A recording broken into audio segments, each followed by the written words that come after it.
Testing. 1, 2, 3. Hi, everybody. Happy Monday. I know everybody is at work. It's Monday.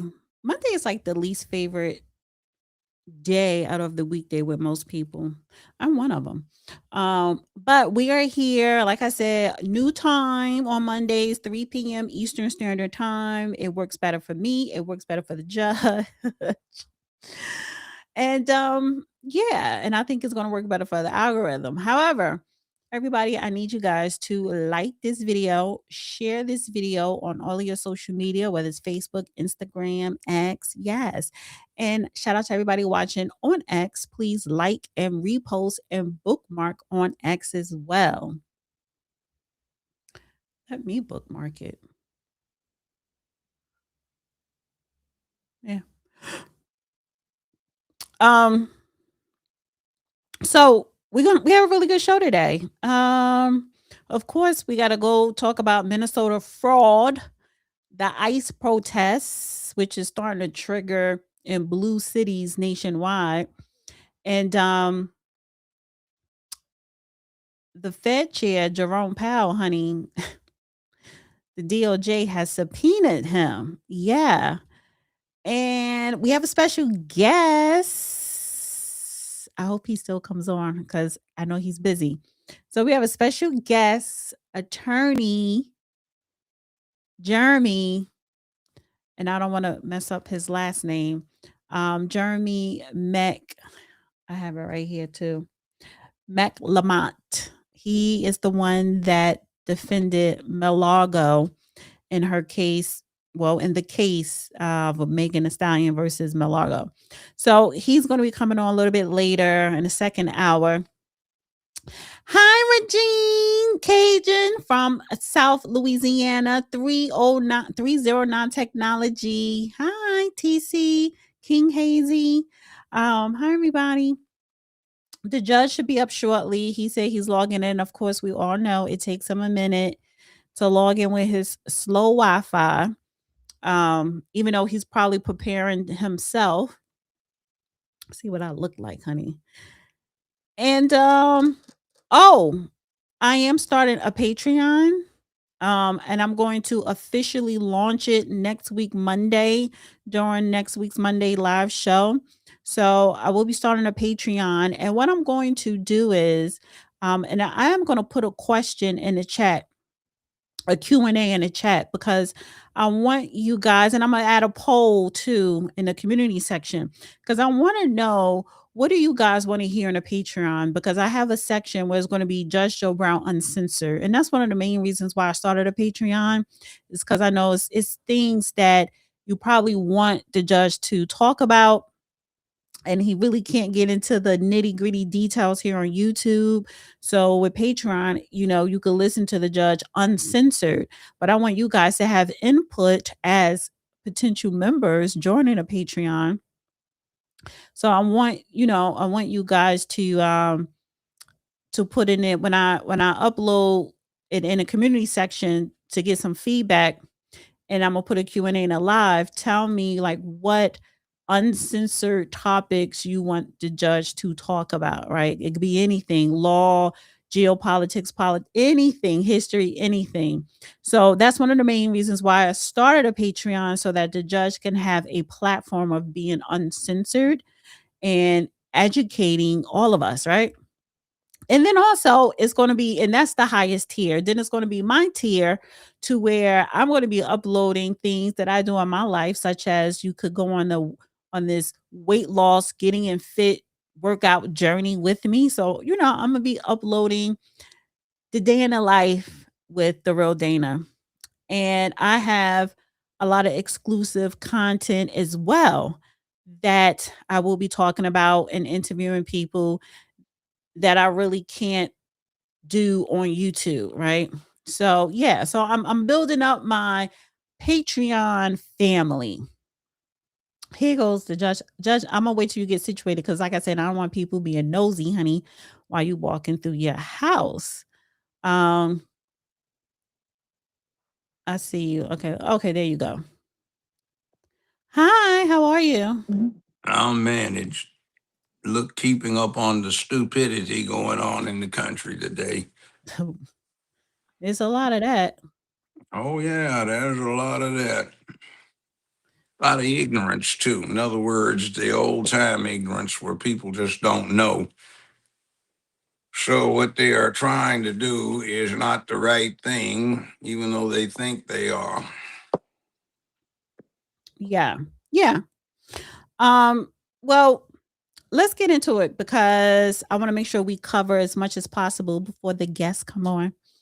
And then after him, we'll get into the Minnesota fraud after our guests. But I want to start off with Fed Chair Jerome Powell. I don't know if you heard about it, but let me share this. I'll play that in a second.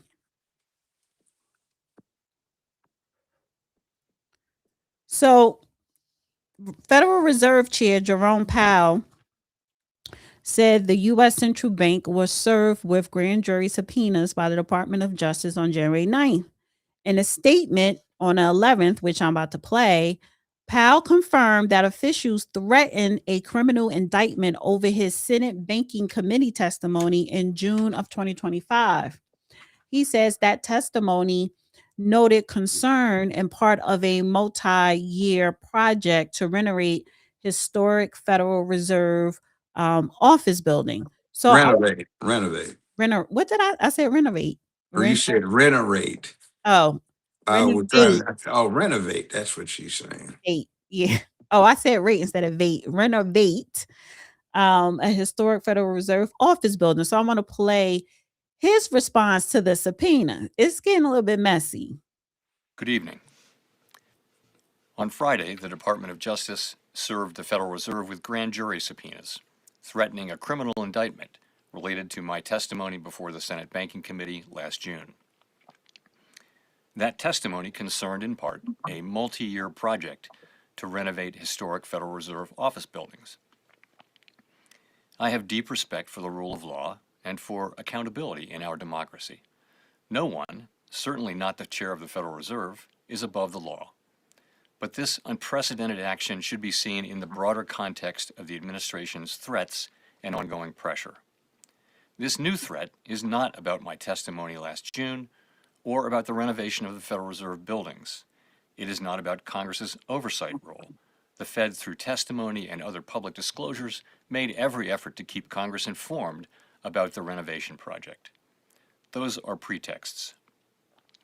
The threat of criminal charges is a consequence of the Federal Reserve setting interest rates based on our best assessment of what will serve the public, rather than following the preferences of the president.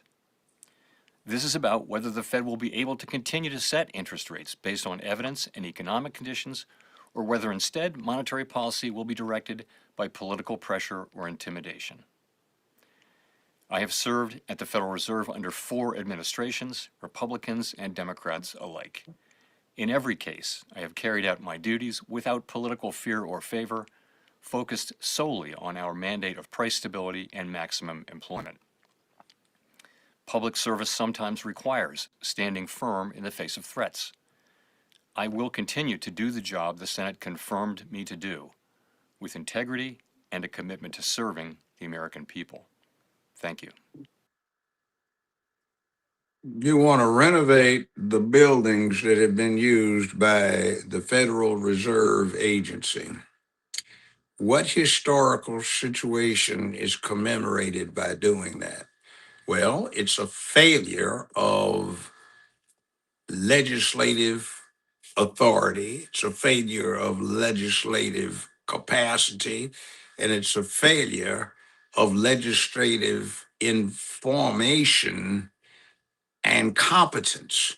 See, they created the Federal Reserve because the economy, what with vicissitudes that had been allowed in the stock market to exceed the competence of most of the legislators. So they set up a thing that was supposed to be nominally nonpartisan that overlapped presidencies. So one president could appoint and the person could sit through another president's term.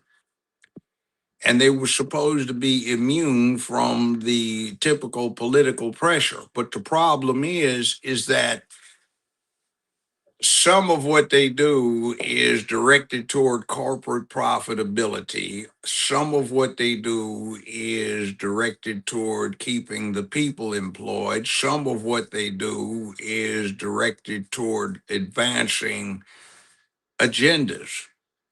And the problem is there's no control over the balance between these three things and perhaps a few others. So what's going on is you want to commemorate this building that demonstrates a failure of the system. And that is what it is. And it's political theater to a great extent, but it is political theater that we've seen develop since 2000. And prior to that, started in 1980, went on for 10, 12 years up until about 1991. There was an abatement for a while, then it picked back up. And now it is running full steam ahead. And I tell people all the time, I mentioned it to you this morning, be careful what you ask for. You just might get it. And what you think is going to benefit your side might more profoundly benefits your adversaries. You know, like our cell phones now, since we are unintelligent and can't get back camera, front camera, they say flip now on the latest upgrade for the iPhone. Well, it's the same phone, but you're getting a front view and a back view depending upon where you're going to.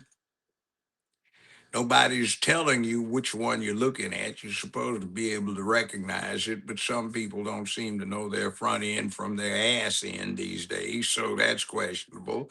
But it's simplified, it's flipped, but it's the same device.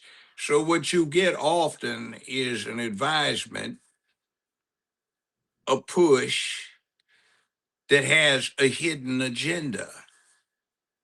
The Emmett Till anti-lynch bill that excites all of the black folk, BLM folk, and types that got all bent out of shape, the liberal left with George Floyd, and they push it. And what it is it's not about protecting black folk because the Emmett Till anti-lynch bill does not. It doesn't even deal with lynching. It just simply incorporates the tranny component of American society into a very disproportionately protected status. And that's somebody just bamboozled the public because of what the headlines say. So this is a trend, and this is political theater. Like, okay, you guys started this and we didn't appoint you. You got appointed under either, well, it looks like he got appointed way back under Clinton.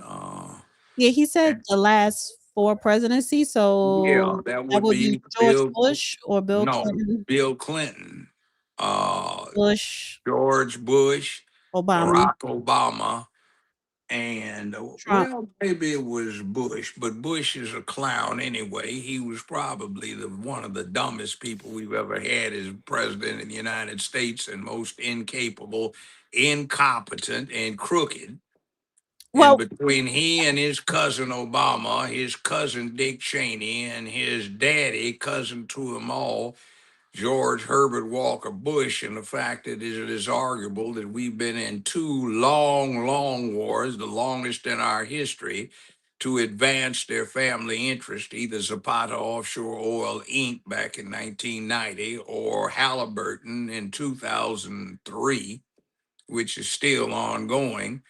I'm not surprised at some of the failings of his appointments. well, So, let me read this part here, and I wanna play another clip. It says, "Last summer, The Federal Reserve was under fire over renovations of its headquarters in Washington. The president and administration officials lambasted the institution for overspending on the Marina S. Eccles building on the National Mall and 1951 Constitution Avenue. Trump, alongside Powell, toured the construction site in 2025, and I want to play that clip. The two men disagree on the cost overrun estimates.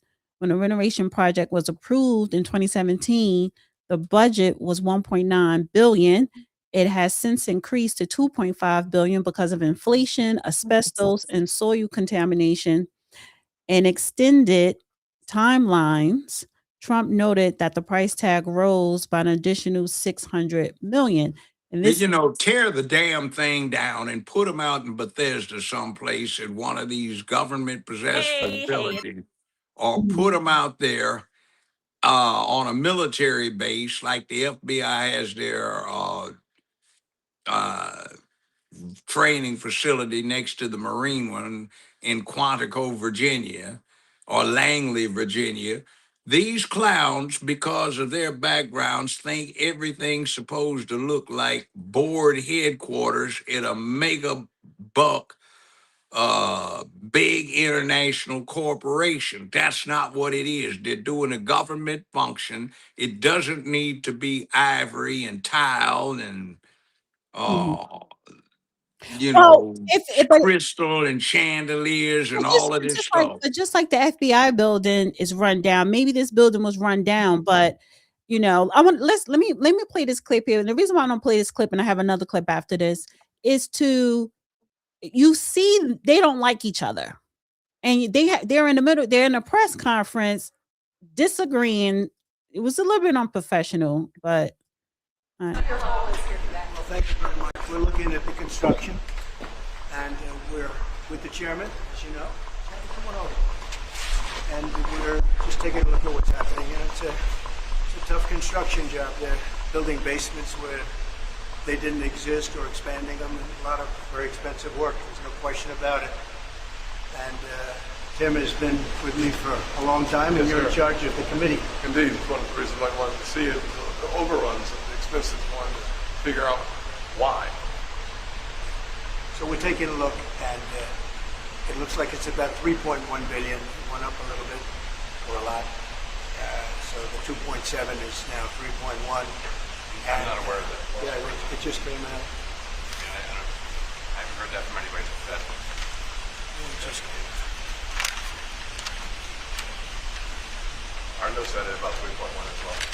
3.1. 3.2. This came from us. Yes. I don't know who does that. You're including the market renovation. You just added, you just added in a third building. That's a third building. Well, no, but it's a building that's being built. No, it was built 5 years ago. We finished Martin 5 years ago. It's part of the overall. It's So, not new. so we're going to take a look. We're going to see what's happening. And it's got a long way. Do you expect any more additional cost overruns? Don't expect them. We're ready for them. But we have a little bit of a reserve that we may use. But no, we don't. Expect to be finished in 2027. We're well along, as you can see. Nice to take these off every once in a while when we're not under too much danger. So, any questions? See, I'm glad we've got an executive who will stand up and get in somebody's ass when they need to. Now, the cost of this building that sits there and does absolutely nothing that can't be done remotely in these people's offices like they did during COVID-19, Mhm. Mhm. because they aren't doing any labor.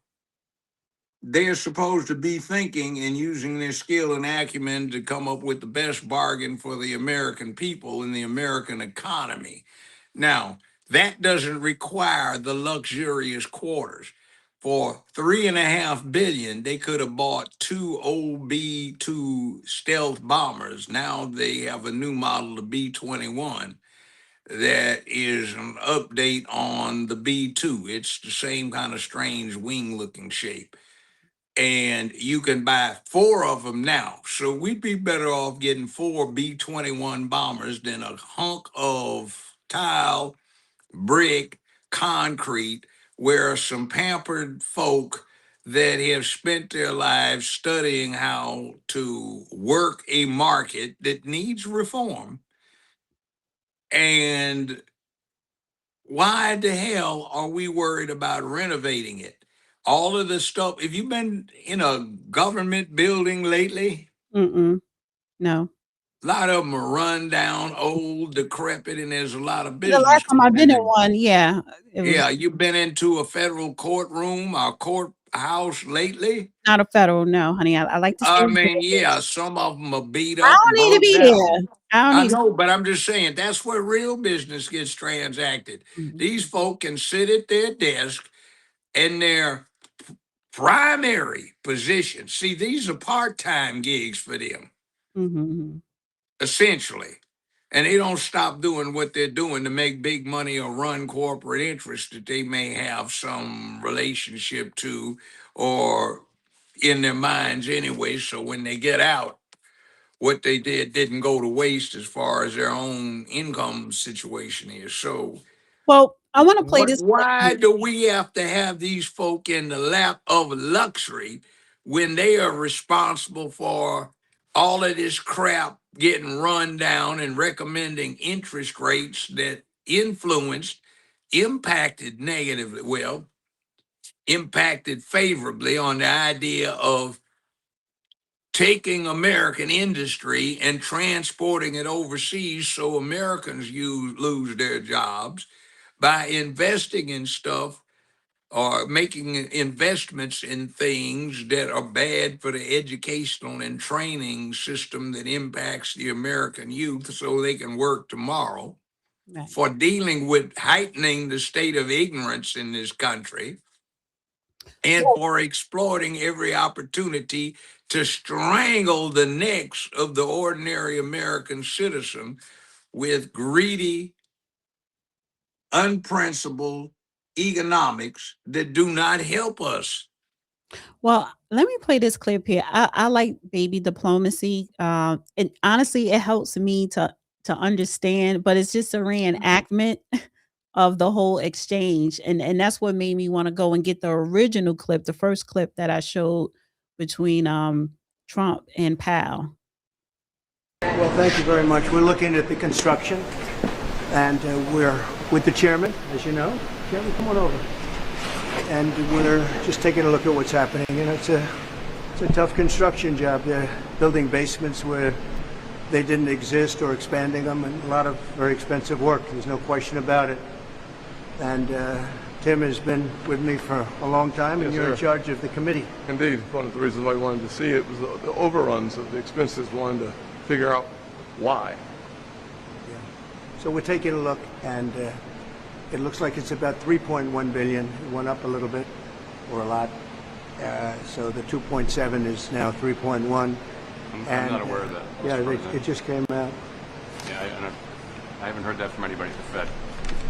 Yeah, it just came out. Our notes had it about 3.1 as well. 3.1. 3.2. This came from us?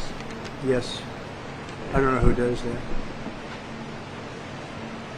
Now, you're including the Martin renovation. You just added. Our entire capital plan. Yeah, you just added in a third building is what that is. That's a third building, Well, including no, the but Martin building. it's a building that's being built. No, it was built 5 years ago. We finished Martin 5 years ago. Already just said over. It's part of the overall work.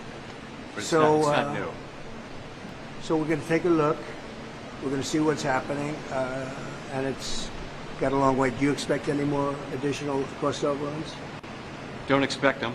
We're ready for them, but we have a little bit of a reserve that we may use, but no, we don't. We expect to be finished in 2027. We're well along, as you can see. Listen, go subscribe to Baby Diplomacy on X. So, and the reason why it's so cute, because you know, babies, they get all types of facial expressions, and you could listen. Jerome don't like Trump, and Trump can't stay. Trump want him out. Trump wants him out. Now, what's coming up? January 21st, I believe. Cook, remember the black woman that Trump wanted to fire the black woman out. She's worked under the federal chair. She works under Jerome Powell. She goes in front of the Supreme Court. I thought I had that this month as well for her allegations of Goes around, comes around. If you live in glass houses, don't throw stones. Sauce for the goose is sauce for the gander, or vice versa. Be careful what you ask for, you just might get it. Now, the other side has been using lawfare, so they are all irate. So, since you sent us in the political climate up, okay, let's everybody get on board with lawfare. Let's see how you feel, and in the process, maybe you'll back off of it, so you'll help us introduce legislation where you cannot do that. You see, we already have it. It's just so old that people have forgotten about it. It was in place in 1791.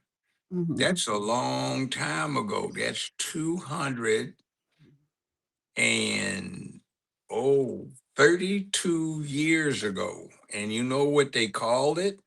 It's called the Bill of Rights.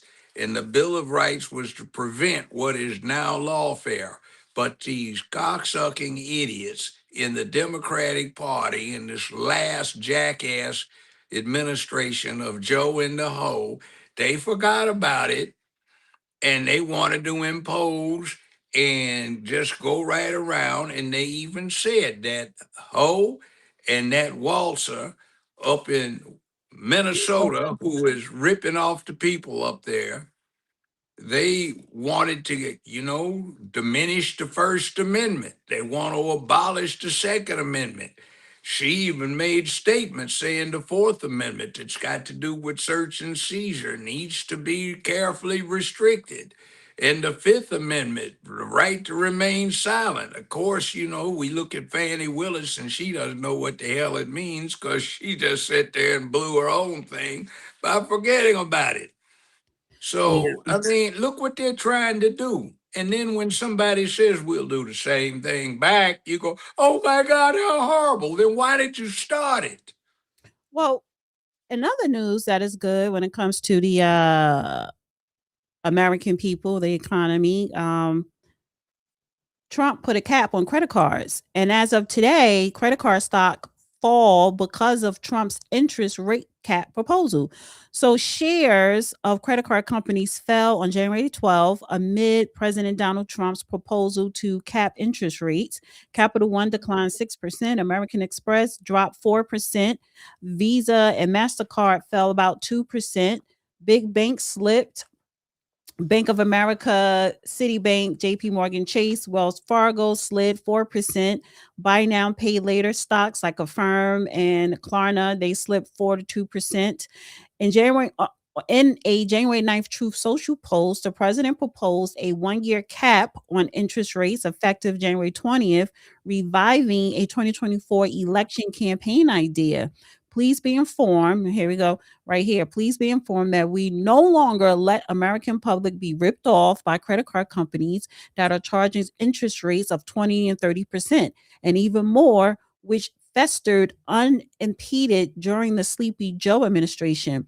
Affordability, effective January 20th, 2026. I, as President of the United States, am calling for a 1-year cap on credit card interest rates of 10%. Coincidentally, the January 20th date will coincide with the 1-year anniversary of the historic and very successful Trump administration. Thank you for your attention to this matter. Make America great again, President Donald J. Trump. But this is just for 1 year. Amen. They need to do something about bringing them in.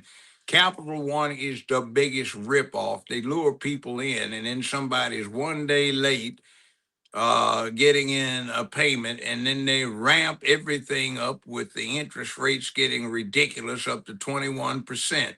Wells Fargo, I can personally witness all of the apologies that I've gotten from Wells Fargo because of internal crookedness, either from executives trying to get bonuses and ripping off the customers, or allowing their system to be infiltrated by hackers and using their official internal lines, or in Bank of America has its skeletons as well. So all of them have problems. So yeah, reel them in.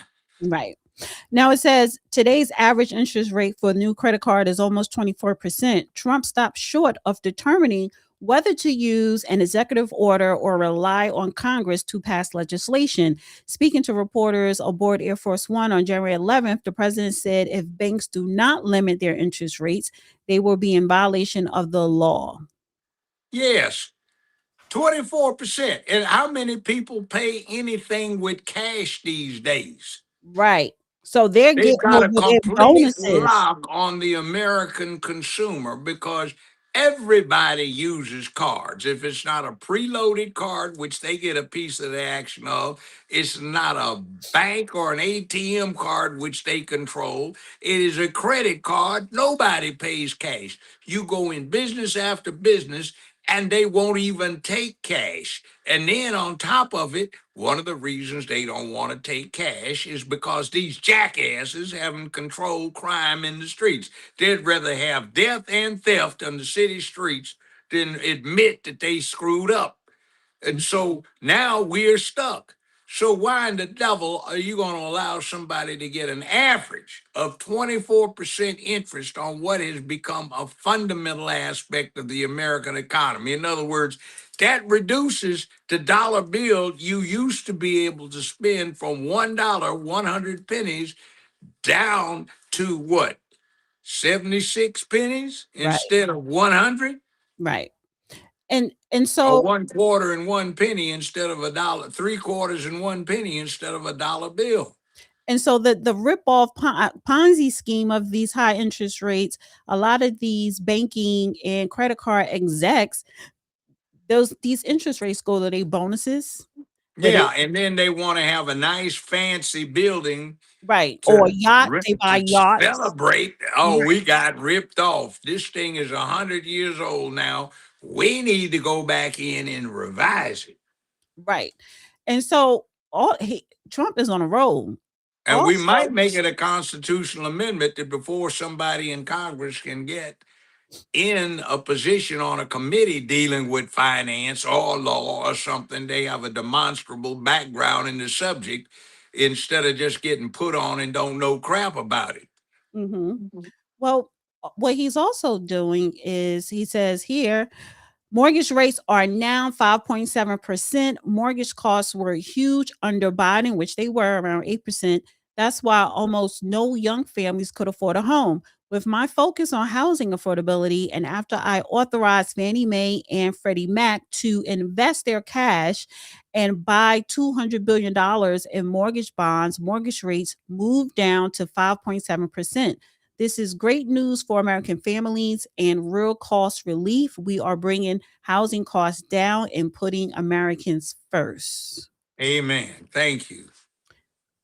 And something The else that he's useful doing. thing was, you Mhm. see, the way it went under the Democratic Party, let these guys get away with whatever they wanted to financially, so long as they fundraised and backed up this trannies in sports and sick boys and blue bras and blue panties competing with the girls and having an internal debate on how much hair a male can have on his face and still piss in the girl's bathroom. Mhm. That's fundamentally what's going on here. I thought I got to pull something else up because he's doing something else as well. Good. Let me see if he put that here. No, that's that. Um, hold on. Let me search so I can bring this up. Um,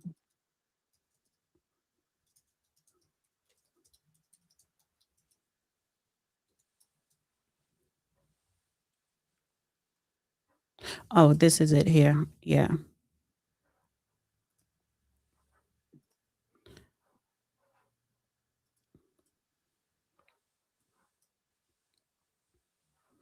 This was big too.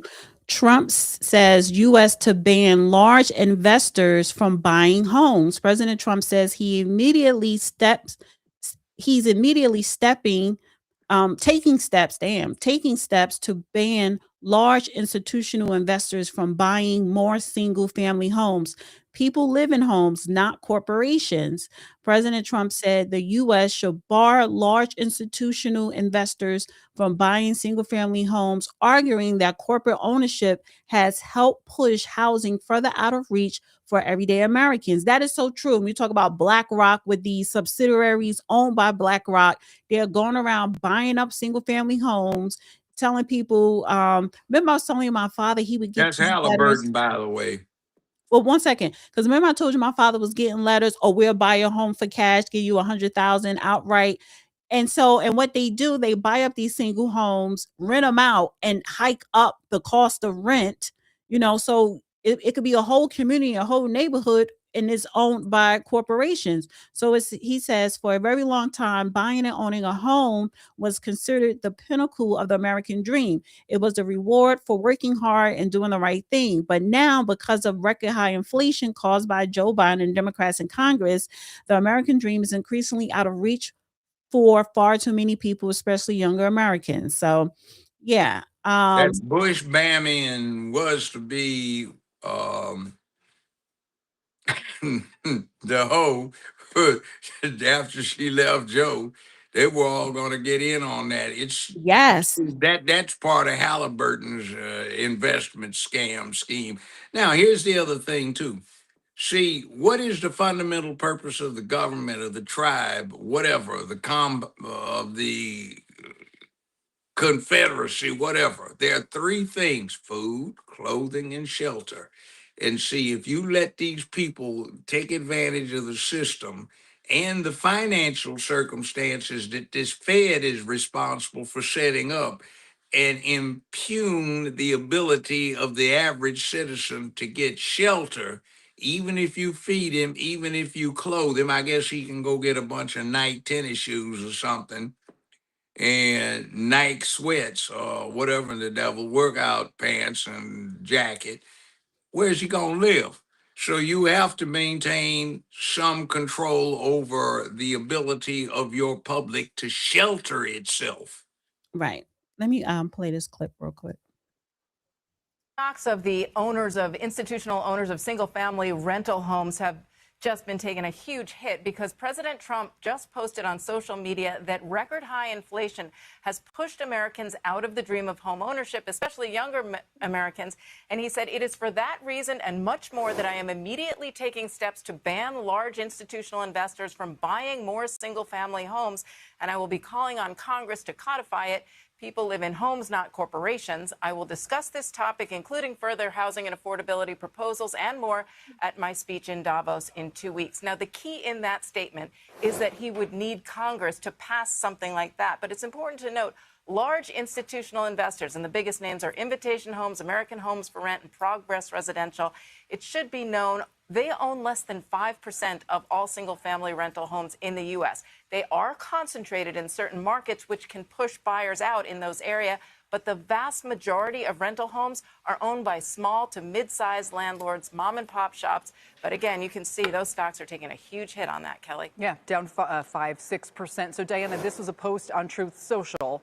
So Yes. We'll wait more detail. I imagine, private equity obviously has a huge component of this, and they've had a lot of friendly policies from the administration, including things like changing who can access them, trying to get them into 401k plans and so forth. Nevertheless, this shows you the administration is doing anything it can. I'm sure it's had 30 different proposals for how it can lower housing prices. They've probably heard 50-year mortgage. We hear various reasons why that wouldn't make much of a difference. Build more supply. Well, I guess that's hard to do. Change the capital gains tax. Fine. They seem to be choosing, of all things, this one, and we'll see how much a difference that makes. But for these business they're not models, necessarily choosing just this one, Kelly. Right. Look, they went after the builders in December, and you may remember that when he said that he was going to force the builders to build more homes, and he was calling them all to Washington to do that. And he did call many of the CEOs of the big public home builders. Their stocks took a hit as well on that. But then nothing came of it because they found, what could Fannie and Freddie, which is what he wanted them to do, what could they do to spur more home building? Not. They're in the mortgage market. So could you lower mortgage rates and get more demand, and that would help them build more homes? But again, it's all in the details. And right now, the details are very scarce. How would you get these large institutional investors to stop buying homes. It would take an act of Congress or something. But remember, these are very big companies with, very strong ties to the administration, especially when you talk about something like Blackstone, Absolutely. which owns single-family rentals. Yeah, and by the way, we're showing shares of Rocket, Zillow, some of the mortgage companies higher. And I guess, Diana, what they perceive to be a potentially influx of retail demand into a market that, the institutions I think that's quote, a stretch. Quote had. Yeah, I would say that's a stretch. Well, we'll see. Nevertheless. See, all of these things are enabled by the tax structure that Congress has exclusive authority to establish.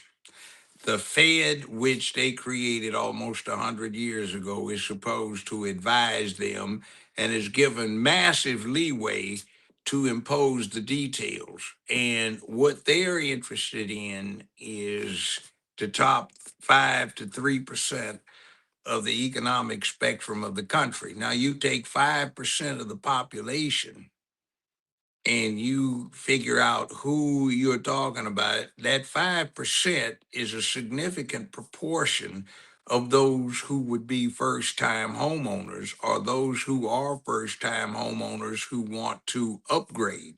The interest rates are extraordinarily high right now, and they are not conducive to first time homeowners getting into the market. When you cut down home ownership, you cut down residential integrity, community integrity. You foster up situations where people view themselves as being transitory to any community, except maybe housing projects or public housing or something where it's not really desirous to be in, only as a stopgap, as part of a safety net situation. You see people who are put in situations of another sort where they become tremendously dependent upon being taken care of, and they start perceiving that is a reality, the real landscape of their world, and it is dysfunctional, and it causes us to be a society that claims victimhood, victimhood, victimhood, and forgets about the old phrase "can do." You know, Here's a question I want to ask you because either around the time I was born or before I was born, someone told me at one point, I think it was the 70s or 80s, mortgage interest rates were at like 15% back in the day. no. That's what this was someone who was of your generation. I mean, my generation, we were kids. The first of No, us were no, no, no, no. I'm born. talking about when you were a younger adult. So in the Uh, 70s. So that, but yeah, now but I knew people that were well, buying houses, and the interest rates weren't like that. he said the highest at its peak. He said at its peak at one point it went up to 15%. Well, since I was practicing law in the very early 1970s, no, that's not what I saw with my clients or even in the segment of the people I was dealing with, the poverty law situation. There were a lot of homeowners in those days. The housing was a lot more affordable, and the prices were Oh, nowhere here we near go. what It they are says now. the US had its highest mortgage rates in 1981 with the average 30-year fixed rate peaking. 1981, yeah, that's the Yeah. first year of the Reagan administration. Listen, let me finish. It said peaking at 16.6% annually and even hitting a staggering weekly high of around 18% in October of that year, driven Yes, driven by high inflation and Federal Reserve action. So that's what I'm saying. That and so I was right around late. There was 81. I that was a wasn't kid. that. See, what you're talking about is a different kind of time period. That's the second year of the Reagan era. Right. I know, for example, and you have to factor in inflation, 1979 and 1980, after taxes, I brought in about 85,000. All right. Back then. Yeah. Ooh, that's Now, a lot. that wasn't bad. Now, 1981, 82, Mhm. my income was 26,000 before taxes because all my clients were going flat broke. They were staying in brother-in-law's trailer home that they were renting out. Everybody was losing their jobs, and that's when we first started seeing homeless people out on the streets. I remember I went to Philadelphia in 1981, and the temperature is like 22 degrees, and I'm shocked at all of these people sleeping out on the vents from the tall buildings downtown Philly or Mm. downstairs where they were trying to sleep near the underground rail station where there was some warmth. And I'm astonished, like, what's going on here? And I was talking to some people that were senior to me that said, we haven't seen anything like this since the Great Depression. Right. I remember I was 11 years old and I remember Yeah, seeing those were stuff like it this. was a lot of homelessness in the 80s. The 80s, it Yes, got that's when it started. it And was in the control 70s, too. But in it the but let me 70s, say this. never saw that. Well, And then in 1981, it's like, wow, what happened? but I saw 2 tiers because there were a certain group of people who did very well, and then you just saw another group, no matter what background, just Well, let me financially. tell you how bad it was that I can tell you about personally.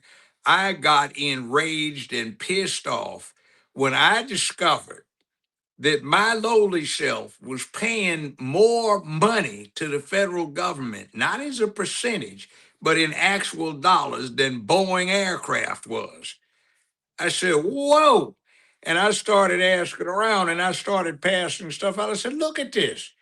They not only did not pay any taxes, they got benefits that they sold for increased profitability. Hell, you and me both paid more than North American Rockwell, than Boeing, then IBM, which was the big thing back then, International Business Machines. See, we were paying you, if you had been as old as we were, you would have paid more than Ford Motor Company. Now, that is a That's damn still going shame. on now. That's still going on That's now. why we're in a mess right now. Tricky Dick Nixon established a rapprochement with the People's Republic of China. And during the Reagan administration, to make ends meet, under this ridiculous tax scheme, voodoo economics, as George Herbert Walker Bush had the decency to call it, we started borrowing money from the People's Republic of China.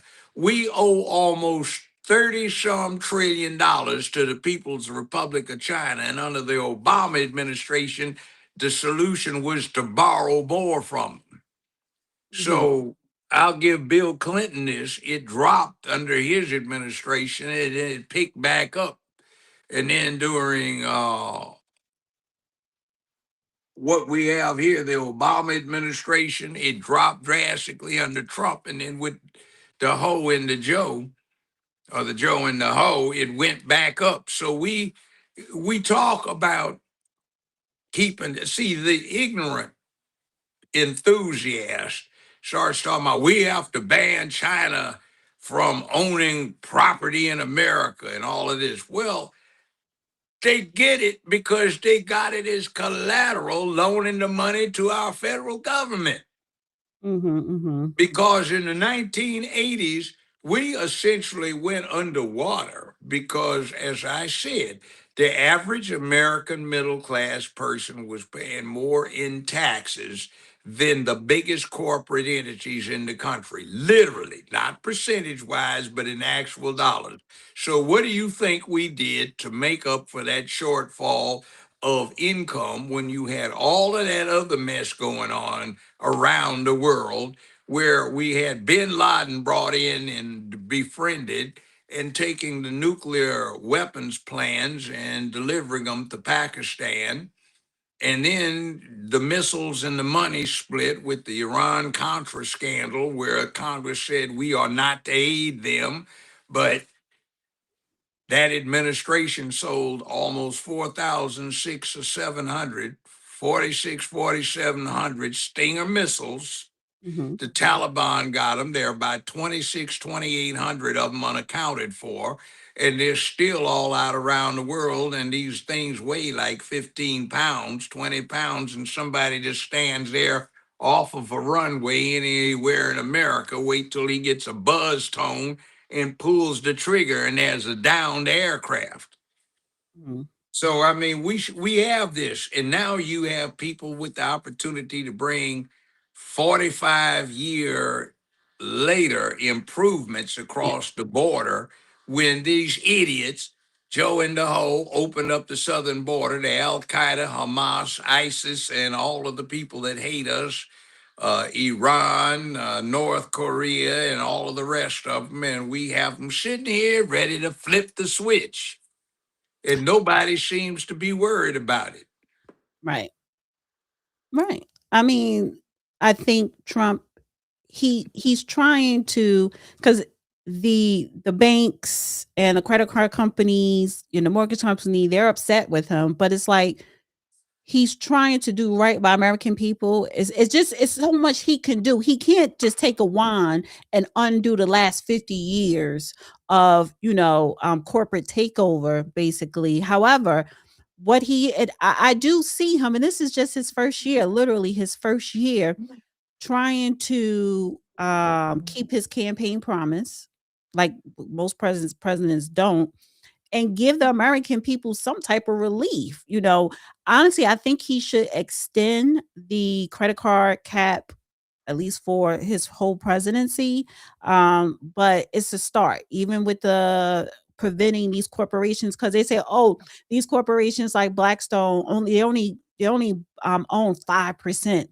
Well, that You 5% own sound like 5% of the American economy, you doing pretty damn well. right. And that's what I'm saying. So 5% looks like a small number, but it's not. And even if it's small, what they're doing is, even you're coming in like I said, when they're buying these homes, they're upping the rent, which increases the rent for that city, for that area. So just because, it's only 5% that they're buying nationwide, wherever they buy at, the rent increase for everyone in that city. Okay, let me give you a bigger example so people get the idea.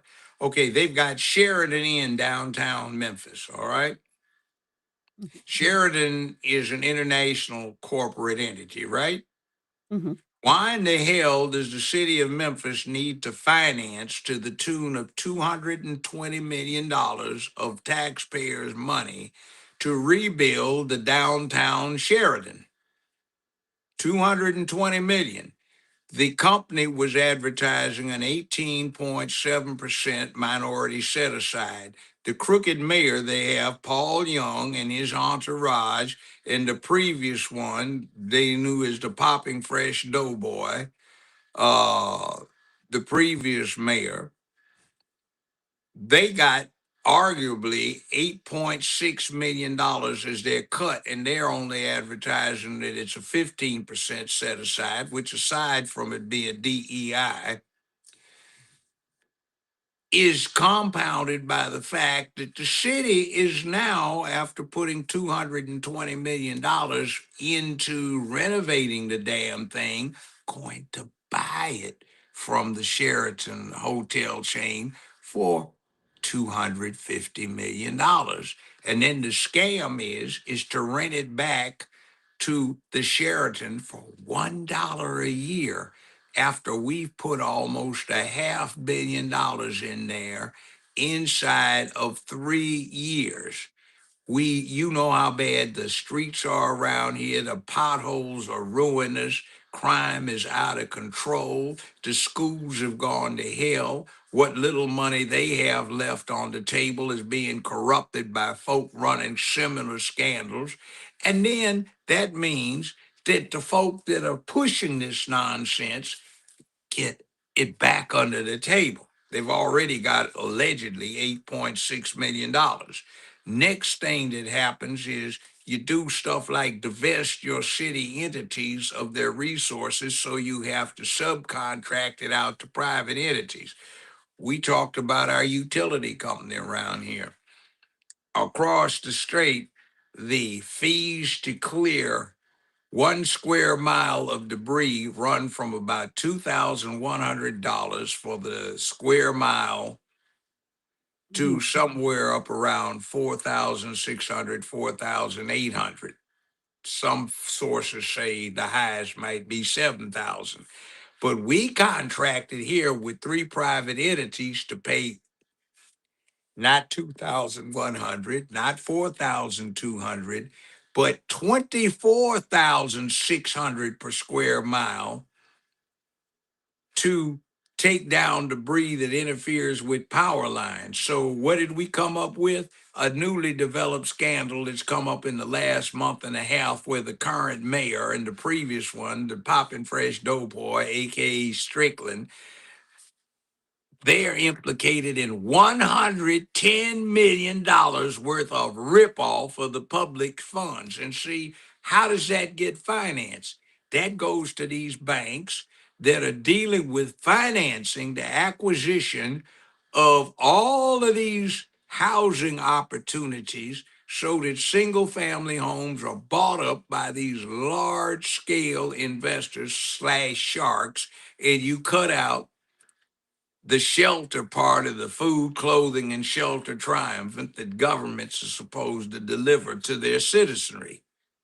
It's a big scandal, and nobody wants to pay the slightest attention because they're watching celebrity gossip bullshit.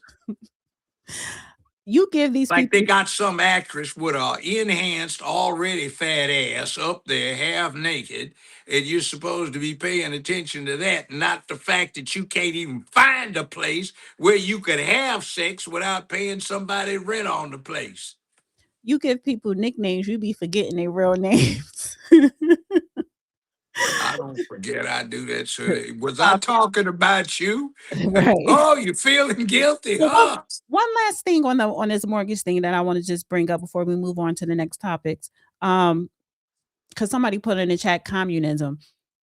What Trump is doing, lowering the interest rates and not allowing these institutions from buying up these regular single homes, he's trying to, I look at it, trying to stop communism, trying to stop from everything being owned by just one entity, right? And we're just renting or, getting subsidiary. Instead, he wants to put capital back into the American people hands. Capitalism, owning a Look, home.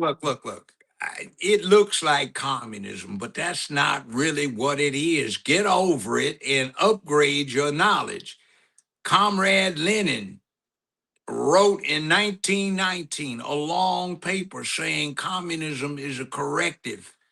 By the last decade of the 20th century, in 1990, Russia will no longer need communism. It will be able to undergo what he called glasnost and perestroika, which are the exact same words that Chairman Gorbachev used in 1990.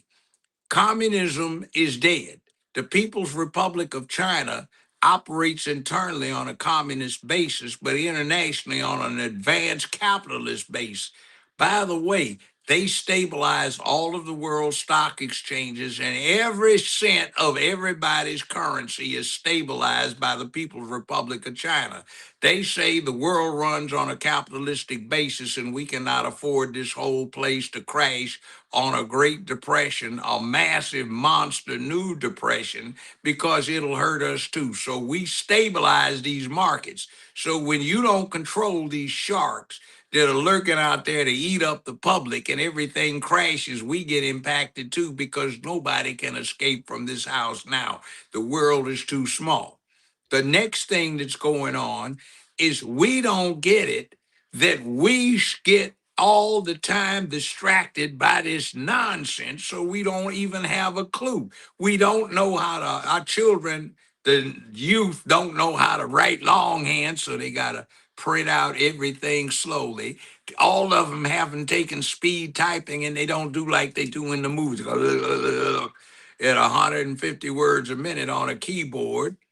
They don't know how to listen because they got to have their damn music and everything sneaking up on them. I used to represent way back when they first started doing that boombox thing. Oh, Justice here. I had a cat. Well, I'll get off real quick. I had a category of uh, robbers, armed robbers. Man, Lloyd Brown, I like them folk like their music, man. They be listening to that music, don't hear me sneaking, man. All right, man, you want to listen to this? It's real loud. Stick 'em up, fool. Let it hit the ground. It's going down. See, Okay. so you get your ear out of those phones and pay attention to what the hell's going on around you and quit going for this BS they're running up under your behind. There is a constipated nation that needs a laxative and an enema, and somebody's trying to give it. And when that guy gives it, what comes out is brown, it smells like hell, and it's nasty.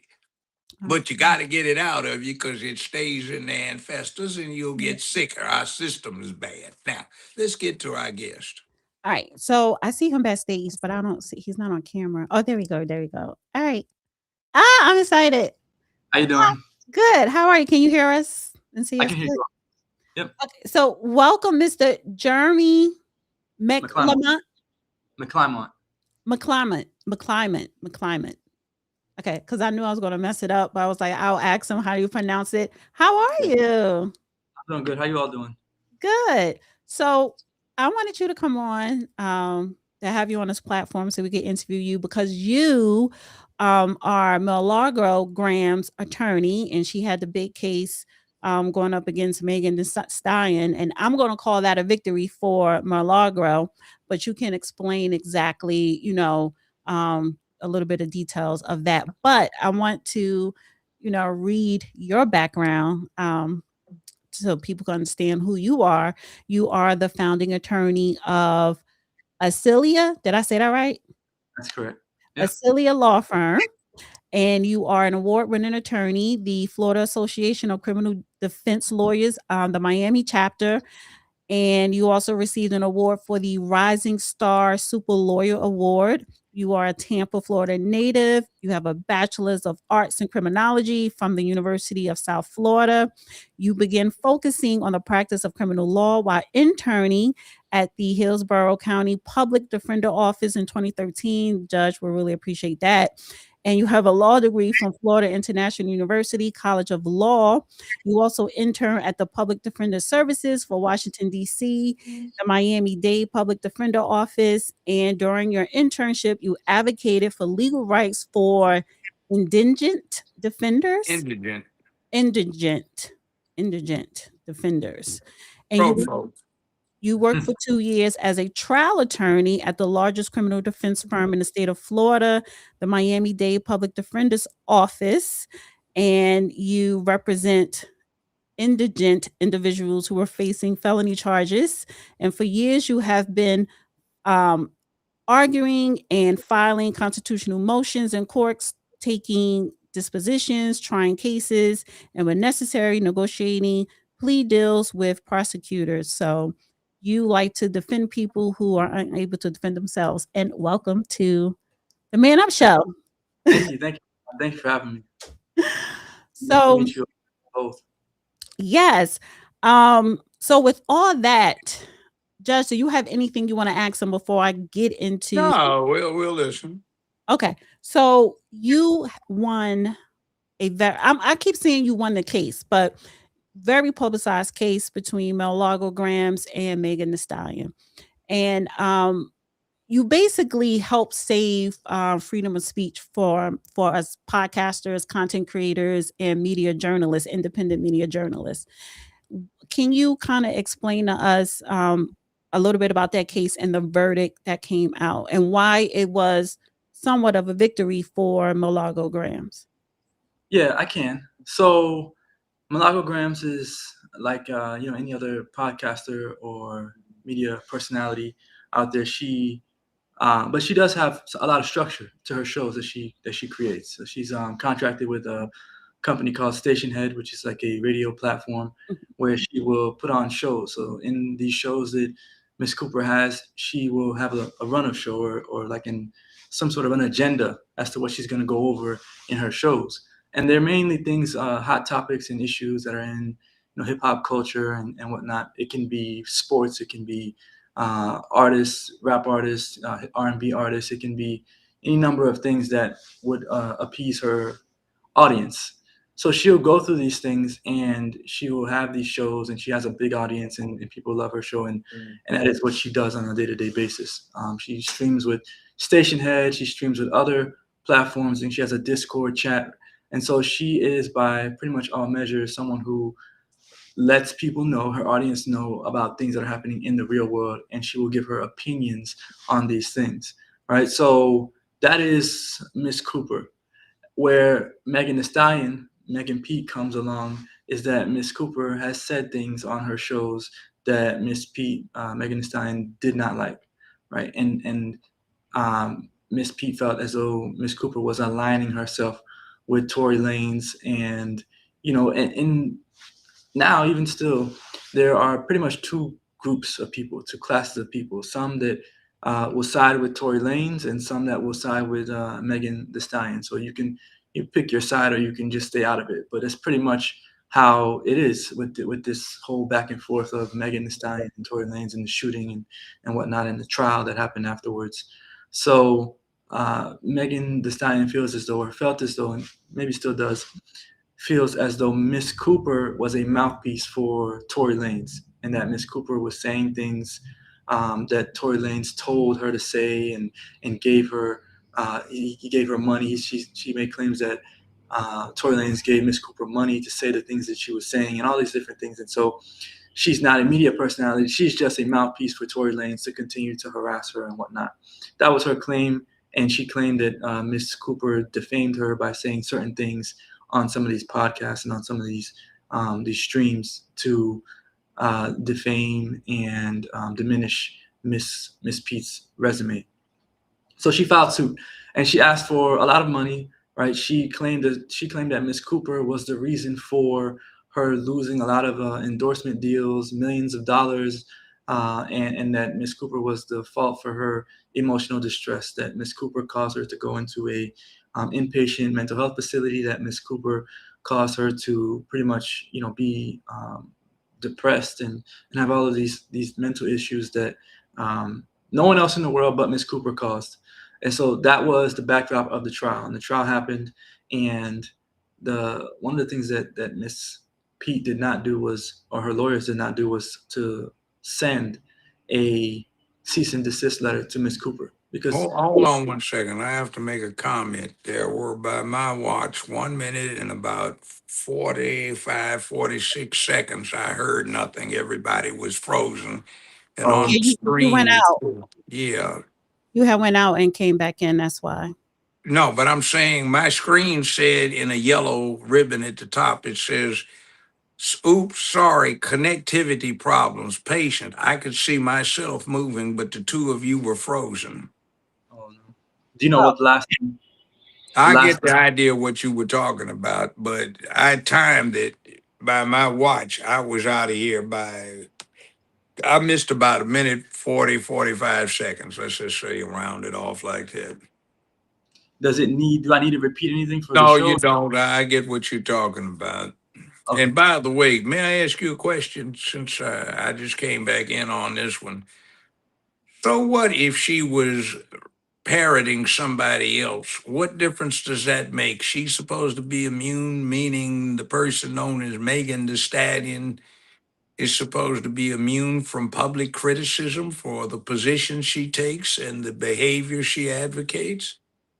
Yeah, I don't agree with the lawsuit itself. I don't think that it was so important that she had to file a lawsuit. I don't think that really what they were alleging in the lawsuit amounted to defamation, right? So we had the trial on this issue. Like, what I was saying was that Megan's lawyers did not file or send a cease and desist to Ms. Cooper prior to filing a lawsuit. So you're supposed to give media personalities notice, or media defendants notice, of these different statements that they're making that you claim are defamatory, and give them an opportunity to take it down. And that never happened.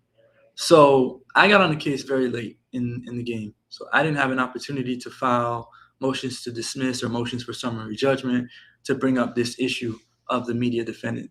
So I raised it close to the trial and during the trial. And during the trial, there was a lot of back and forth about whether the judge would classify Ms. Cooper as a media defendant. And if she did classify Ms. Cooper as a media defendant, then the defamation claim would go away because they did not send her the cease and desist letter. So back and forth. By the way, just one thing, you can speak on it or not, were the allegation, well, excuse me, were the offensive assertions of your client untrue, or did they have a basis in fact, or was it a matter of opinion that anyone could reach about the effect or consequences of what the offended stallion was talking about or saying?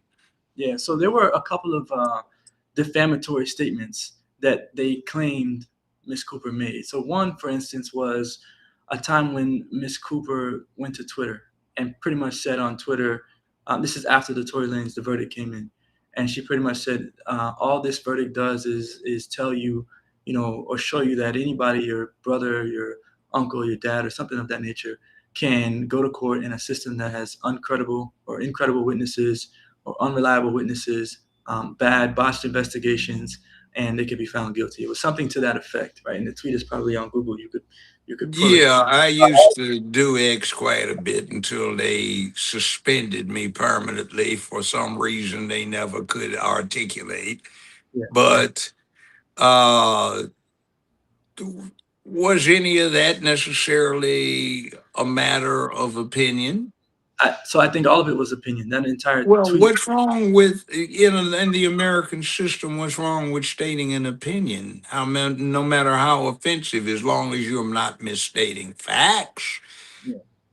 So there, in that statement alone, I don't think there was any factual discrepancy. What they claimed on that statement was that Miss Cooper was saying that Miss Pete was not a reliable or not a credible witness during the trial, and that in of itself is a very subjective Isn't analysis. that a matter of opinion? I didn't like the movie. I thought it stank, but it was nominated for all of these Oscar awards, but it was a lousy movie. So am I defaming anybody by stating my opinion to a subjective matter? That becomes actionable.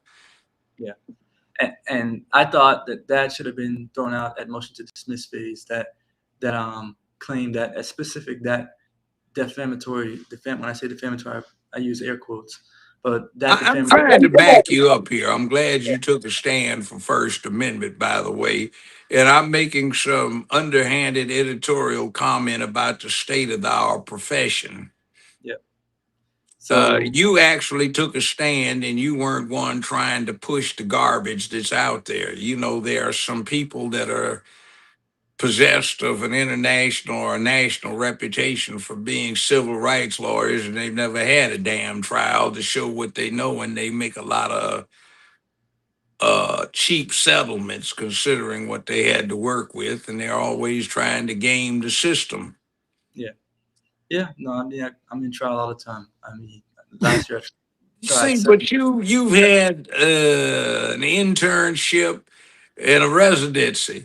Too many of these folk on the bench and in the trial bar, they've never had it. They've never been in the trial bar. They're in firms that try high cases. Let me give you an example of why we have gotten where we are. Can he There, finish the conclusion of I'm going to the give you just decision? one thing, and I want you to answer this and tell me what your impression is. We've got a justice on the Sixth Circuit Court of Appeals. Got out of law school at 29 years old because she was supporting her husband going through law school. She passed the bar. She was sworn in a couple of weeks after she hit 30. 4 days after she was sworn in, she was made a Superior Court trial judge for the state of Tennessee. And then, less than a year and a half out of law school, she was made a federal district court judge. And we have somebody who's never had a case as a lawyer, done no apprenticeship, and for 40 some years has poisoned the judicial and legal circumstances impacting a whole lot of people. And you have a lot of folk like that on the trial level, the appellate level, and certainly on the bar level that really ought to be held back a little bit until they learn what the hell they're doing. Yeah. No, I agree. There are definitely judges on the bench who don't have the practical experience that I would deem necessary in order for you to be a judge, like the trial experience, the appellate experience, that sort of stuff. I think if you can count the number of trials that you've tried on your hands, I don't think you should be trying cases as a judge, right? If you haven't picked a jury before, if you haven't, cross-examined an individual, if you haven't defended somebody on both sides of the aisle, I don't know that you should probably be a judge. And I think that balance needs to be struck, or should be struck better. But oftentimes politics play a role into who gets elected or appointed as a judge, and sometimes there's nothing we can do about that. Yes. But But we I'm should. proud of you for doing what you did and you upheld it. Now, you upheld being right. I Well, appreciate what was the Very final good. what was the final conclusion for that Mar-a-Lago and Megan Thee Stallion case? Because what was the victory for Mar-a-Lago? it. So the defamation claim, ultimately the judge tossed that. So the defamation claim was thrown out the door. And then in addition to that, Miss Pete recovered $59,000 for an IIED claim and in total an IIED claim and a claim for Miss Cooper posting a video, or not even posting it, but really just talking about a video where Miss Pete was there's a deep fake video where she's engaged in some sexual activity. It's a fake video. So Milagro talked about it and sort of highlighted it, but didn't actually post it. And so for those two claims, she was found liable, and she had to pay $59,000 in damages. So I guess the win for Miss Cooper is that the damages were really low, $59,000 in total, and the defamation claim, which was the real core of the lawsuit, that claim was thrown out. And how many podcasters have reached, or just people in this type of industry have reached out to you for to hire you as a lawyer after this? To hire me, I don't know that it's too many, and I don't know that they have. I mean, maybe if they get into something that they actually need me to work on for them, they might call or whatever. But no one to hire me. Interviews, yes, we've had interviews, and people have reached out to me for interviews, but no one to hire me yet for that purpose. Okay. Well, I think when it comes to us, I guess we try to stay out of the legal realm of it. But what I'm saying is, media, media personality people, it seemed like now we starting to need a lawyer for something, because now you have these celebrities that's trying to sue. Cardi B, she was in court again recently, but I wanted that's why I wanted to ask you specifically, as far as when we're talking about freedom of speech and what can be said or what cannot be said, when you kind of win against these celebrities who come with their whole high profile legal team to try to crush an independent journalist or media person, that can become a problem, not just for Mar-a-Lago, but for the rest of us. So I wanted to highlight, what you've done for this case that really helped myself and others, just like Mar-a-Lago, in the future. And it also slows down these celebrities who have money for these lawyers to every little thing you don't like what somebody say, you want to sue someone for defamation, right? It Yeah. doesn't work like that if you are a public figure. Did you have any other questions, Just? Because I want to ask him a question about his public defender history, because I know you like it, Judge, when lawyers start off. Well, I used to be the public defender for Memphis, but that's been 45 years ago. And I trained the public defenders defense team, capital defense team, years after that. And one time when one of my law partners became the PD, I've sort of volunteered to handle habitual offenders and major violators. So But why did you want I would say that, for example, in my courtroom over a 10-year period, the person with the absolute best trial record in the whole state of Tennessee was a public defender. He had 64 jury trials on what I call felony cases, where you could get 5 years or worse.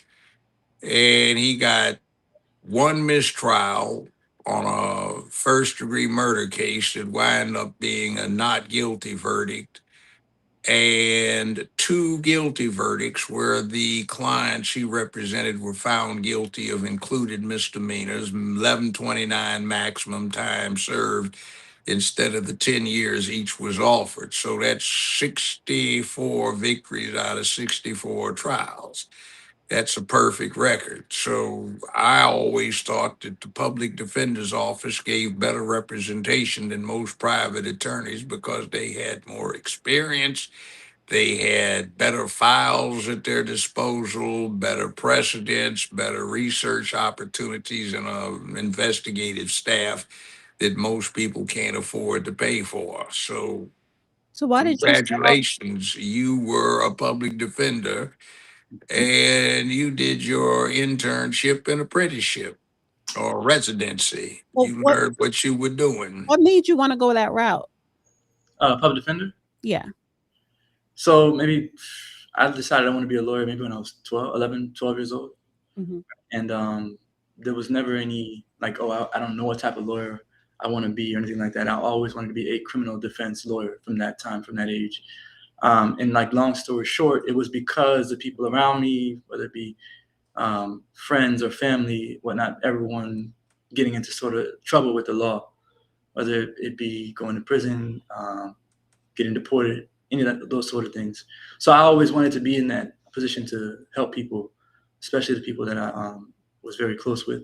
So from 11, 12 years old, I decided I wanted to be a criminal defense lawyer. And the route, right, the most natural route for any criminal defense lawyer is to intern at these different places while you're in college and then while you're in law school as well, which is what I did. And then when I got out and I was actually a barred attorney, I went to the public defender's office to actually work there as a trial attorney for some years until COVID struck, and then there were no more trials and kind of everything slowed down. And I went out on my own. But I continue to represent people defending people accused of crimes. So that's my primary practice still. Good for you. Thank you. It wasn't about the money. You wasn't. No. And if it was about the money, still to this day, I would just become a car accident attorney. Yeah. Oh, I would have said corporate. Ambulance chaser. I could do personal injury, and then I'm not going to say anything about personal injury lawyers, but it is money that there's a lot more money there for less work than criminal defense. And also divorce lawyers. That too. Now, they are looked down on in the profession. Let me give you a little encouragement. For about 4 years running at Yale Law School, they had me as a visiting professor to give a week-long lecture on poverty law representation for criminal defendants. First time I did this, I had opportunity to look up the backgrounds of the 40-some students that wanted to come take the class, and I gave them a long reading list. I never expected that they would read the material, yet every one of them had read all of it. And I'm looking at people who were in firms that were started in 1826, 1849, 1881, and they're very blue blood silk stockings. And I said, why do you guys want to be in on how you do indigent criminal defendant representation? Yeah. And they came back with an interesting answer. They said, our firm requires it. We're supposed to be giving back to the people who depend on us to make the law. And I want to be the best damn pro bono lawyer I can be. Mm-hmm. I said, wow. But do you have any aspirations on being a judge one day? Me? No, not a judge. No? Not a judge. I feel like I can do more in my position with my own firm, practicing civil rights and criminal defense. So not necessarily a judge, but I do, there's obviously a space for people who need to be judges. We need better judges. We need people who are more compassionate. And let me put this to you. What will probably happen to you is somebody will call on you. You'll be called, like preachers claim to be the judge, because you just get sick and tired of having to deal with a collection of local idiots. Or you get involved in politics and have something to do with who gets to be the judge. And interestingly enough, the best way to learn how to practice a law profile and how to be a lawyer is if you've been one, to be a judge and then go back. But you can't do that because you just can't take it any longer. But Uh, you're at this point where you have to be called on to do what you do. So you get your calling. I don't know what it'll be, but you sound like a fine young lawyer who will honor the profession and make it what it is. May I suggest that you read Alexis de Tocqueville's Democracy in America and see what he has to say about lawyers? He says lawyers are the aristocracy of the United States, not the large planter, not the large industrialists, but the lawyers. They understand the system, they keep it honest, they rock the boat when necessary, and they are the ones that keep the system working, even though everybody hates them. He wrote this in 1843 for the French government. Read it, it's very enlightening, and I think you back up what he's saying in there. Thank you. Democracy in America by Alexis de Tocqueville. And one last question. Black lawyers. To me, black lawyers matter. Do you see a lot of young black people, black women or black men getting into the law field and and do you feel as though that black lawyers, even black judges are needed more than ever now in our justice system? Yeah, so and it's all that's subjective. Whether I see a lot of black attorneys getting into or black people getting into the field of law, because I do see a lot. I have a lot of friends who practice law, but it's not enough, not nearly enough, right? What is a lot to me, when you compare it to other races that may be getting into law, it may not be a lot anymore, right? So I know hundreds, if not thousands, of black attorneys across the nation. But is it a lot in terms of like a percentage, a ratio with blacks into other races? No, it's not a lot. I mean, there are tons of more white attorneys. I think the number of black attorneys has to be maybe below 6%. Like of the profession, right, amount of black attorneys is really low. So definitely there could be more. There could be a better pipeline from, elementary school going up. Right? There's definitely a pipeline for us to be playing football and basketball and all these different things. But definitely there should be someone in these kids' ears from the time that they're young, so that they can think about what it might be to practice law, what it might be to become a judge one day, or to be a politician, because there's a lot of lawyers that are politicians, obviously. What it might be like to make the laws and to defend people. So I think all of those avenues should be discussed early on, because most people don't get exposed to that sort of stuff. Nobody told me I should go be a lawyer. It was just something that I decided I wanted to do because I thought it was the only way I could help the people in my life that kept falling victim to the system. So, that if you don't know, you don't know, and you're not able to go down that route. All you see is the only way for me to help is for somebody to put a basketball in my hand and for me to run this route on the football field and to get rich and famous and help them out that way. But there's so many ways that you can help people other than just the normal traditional things that people push in black households. Yeah. Yeah, I like your idea. See, you are about a cause. Civil rights, criminal law, you keep the system honest. It's like a preacher who gets into preaching because he wants to save souls versus the ones that get into it because they want to get rich. You familiar with the National Bar Association? Yes, sir. Study it carefully and you'll see what's wrong with the whole thing right now, particularly as we've corrupted our own thing. When I first joined the NBA, there were 80 some thousand members. That's been more than 50, going on 55 years ago.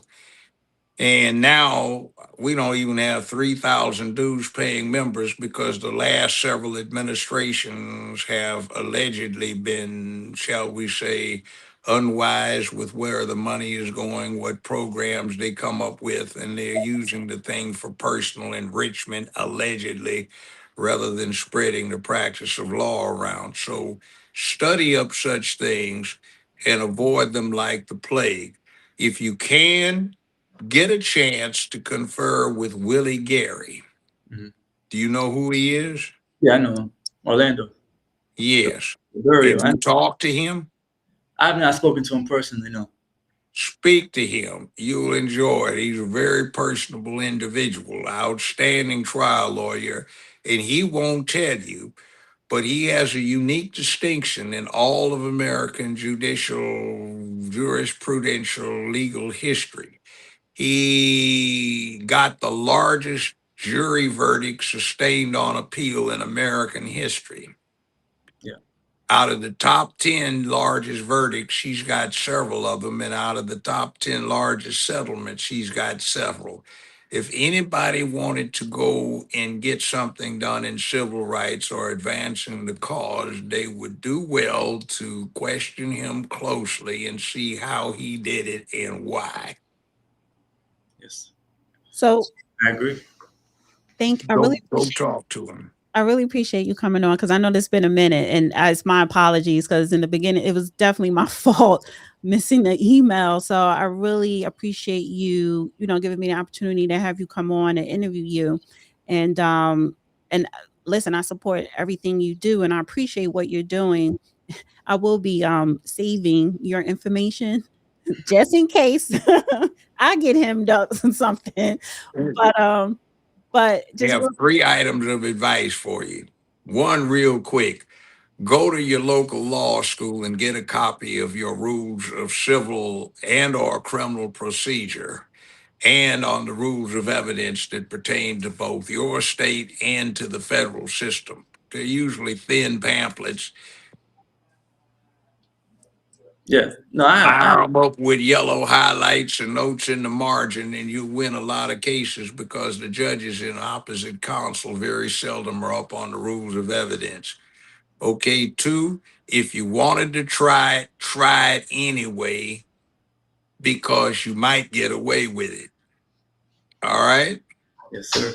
And the next thing is go to the scene and go take a look at it because a lot of lawyers are lazy as hell and they rely upon, particularly when it's a criminal matter, upon the police department. And the police department a lot of times is rushed, clueless, and doesn't get it. And if you go look at the scene, you may see that there's an entirely different picture, like a half walk going between 2 streets in the middle of a block. It's supposed to be 4 houses down from the scene of the crime, according to the police and the DA. You go and you count 1, 2, and you get to 23 houses. Wait a minute, that's not just 4. Nuh-uh, that doesn't square with the evidence. See, go look at your scene. Those 3 things, and you'll. Yeah. No, I agree. I agree. All things that you learn as a public defender and practicing actually litigating cases and trying them. All those things you learn in that process. he probably Number already knew 4. that, One Judge. more That's thing. why No, he no, put no, his no, no. A lot of lawyers don't, but I'm reiterating something. Number 4. When you voir dire the jury, set them up for your final argument. Every question you ask any witness, set up your final argument. Have that in mind. When you talk to the jury during voir dire and the judge wants to cut you off in response to the state, say, Your Honor, defense is attempting to establish a rapport with the jury so they are candid in their discourse during the course of these voir dire proceedings. So you build up a rapport, start talking to them about, do you remember when you told your child to come home that was 17, it's a school night and they drug in 3 hours late and you confronted them at the door, you asked them what they were doing and they told you a tale about every crack in the sidewalk they stepped on because they were lying, trying to put in details to build up an impression of truth. How did you know they weren't telling you the truth? Well, ladies and gentlemen of the jury, will you promise everybody in here that you will bring that kind of discretion to bear when you listen to the testimony of these witnesses? And always review the charges because they have a lot of stuff in there that the DA tunes out on. The judge reads pro forma, he doesn't get, but gives you a clue as to how the whole thing's got to go. Like, for example, in the federal system, harboring a federal fugitive, that's going to come up with this ICE situation and people who are setting up sanctuary cities. Is the fugitive trying to harbor himself? You must first find under the charges that have been given in a number of the judicial circuits of appeal, all 11 of them, that the defendant has to be attempting to secrete himself in order to find somebody who is charged with it guilty of harboring. Anything Stuff you want like to that. say? Anything you want to say in closing? How do you pronounce your last name? McClymont?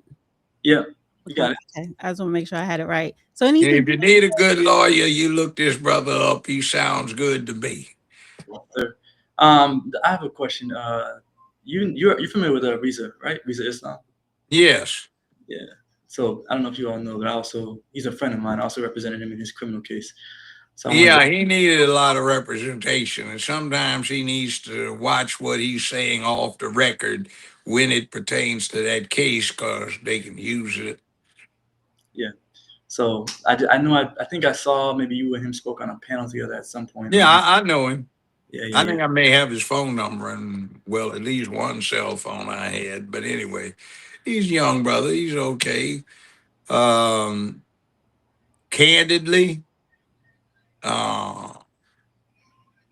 ain't go far. Question? Did you want to ask him, or you just that was the question? If you knew. I just wanted to ask him, but yeah, that's it. He can go far, but he needs some guidance. And by the way, everybody needs a lawyer. Get yourself one. Get a couple, 2 or 3. Get a compact so you will help each other out. That way you get reciprocity. Nobody has to pay an attorney fees, and everybody gets a claim to fame and more business. It's free advertisement if you wind up having to represent each other. Don't be afraid to get held in contempt of court for being vigorous. They used to say you aren't a very good defense lawyer if you've never been found in contempt for vigorously representing your client. All right, Judge. He has to go because he has a law firm to run. Yeah, well, I know what that is too, but this I is know, sage but see, advice. you will sit up here and y'all can have a conversation. I know, and sometimes you have to pay for these CLE classes a few $1,000s to get this, so you getting it free. Anyway, I don't don't want bother to me. I'm old man, you know. Well, I would love to have you come back on. Thank you so much for coming on the platform. I would love to have you come back on and just keep doing what you're doing. I appreciate everything that you're doing. And if you want some more sage unsolicited suggestions, give him my phone number so he can call me. Okay, I will email it to you. Thank you. All Thank right. you. All right, thank you so much, Jeremy. Yes. Jeremy McClymont. Yes, honey, because Don't I'll stop. share My up names, pleasure. so I will make sure I say it right. Thank you so much for coming on. We'll talk soon. All right. Thank you. Bye. All righty.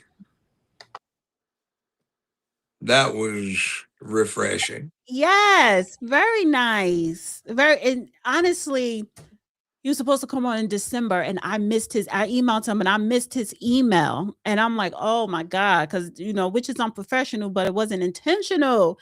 And then I said, I apologize. And the holidays came up. So, he's finally able to come on because I know he's busy. So I And really see, one other thing too, public, you heard this guy. He doesn't do it just for money. He does it for the cause. That backs up what I've been saying.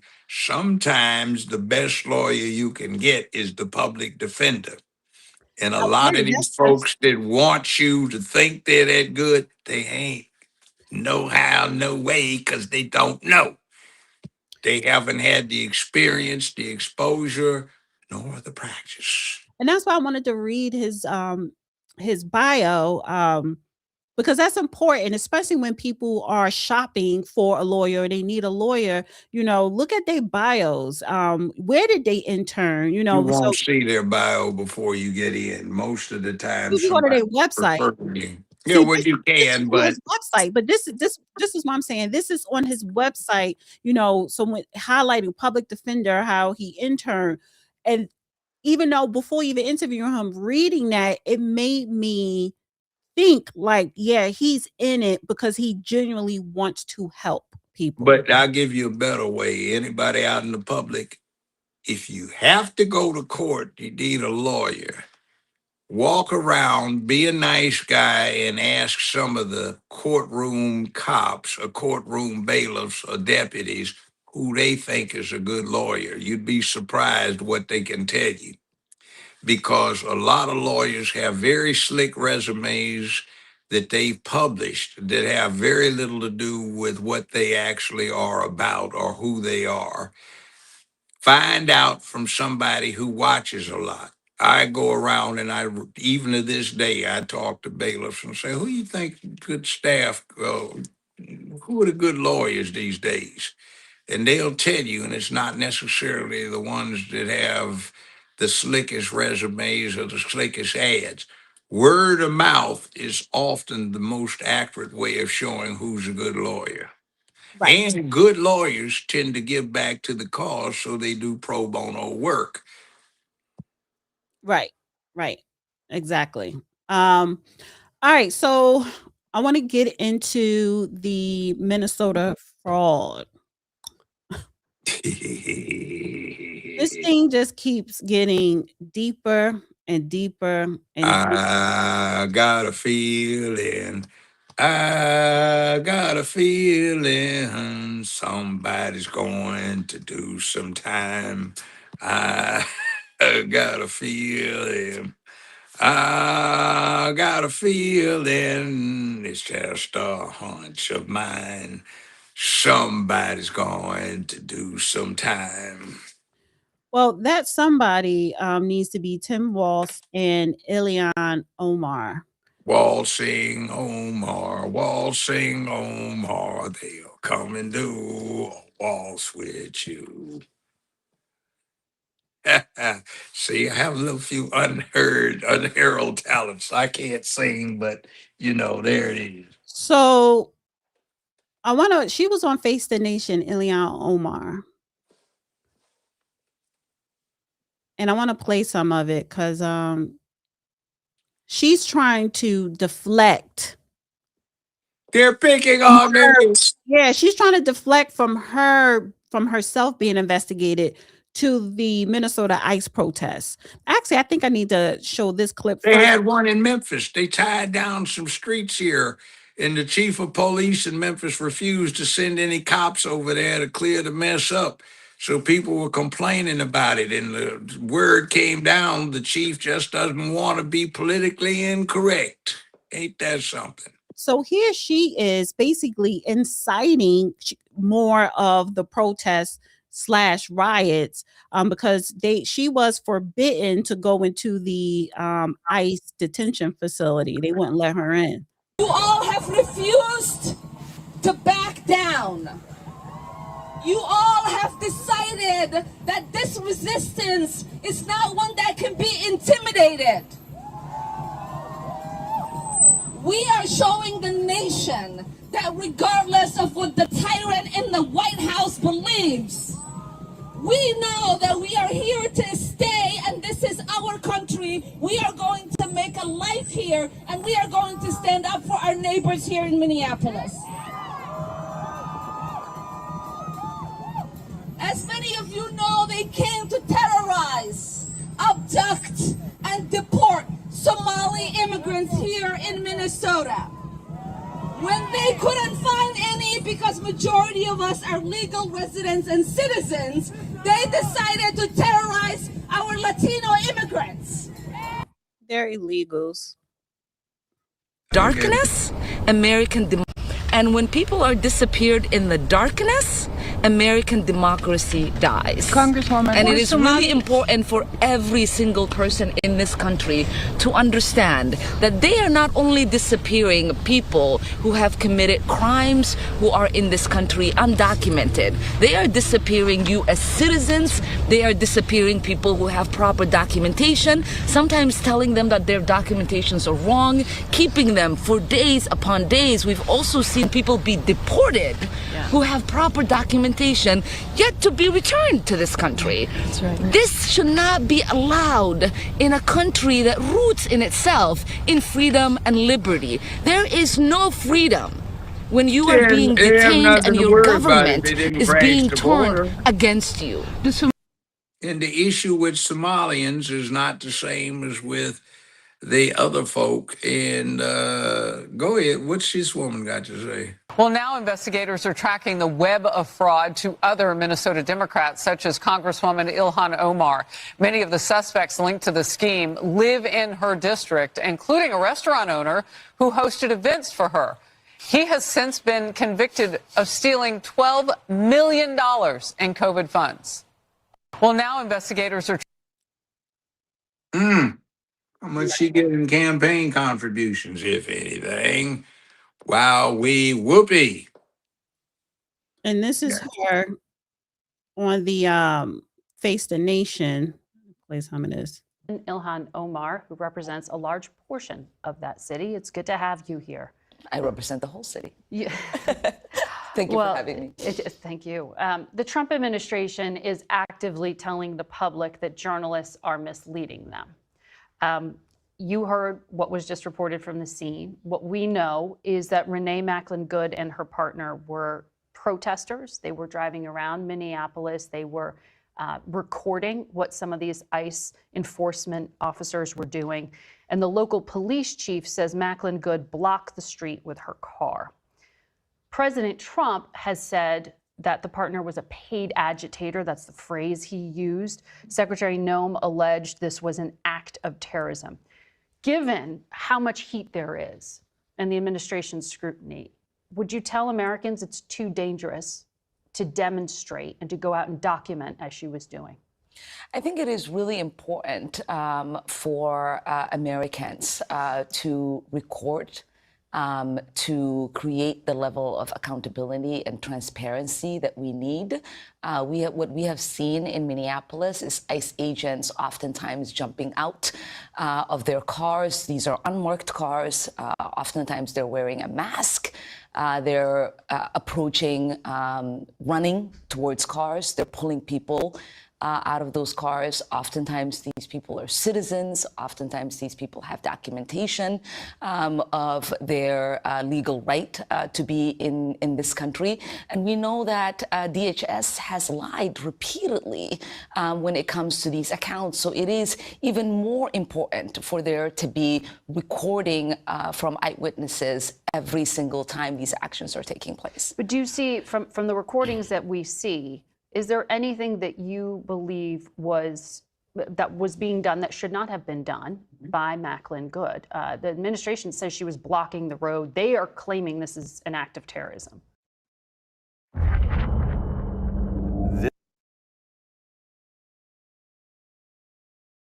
Oh, well. Renee Nicole Good, as you hear her say, she's not mad. She's sitting in her car, peacefully waving cars to get by.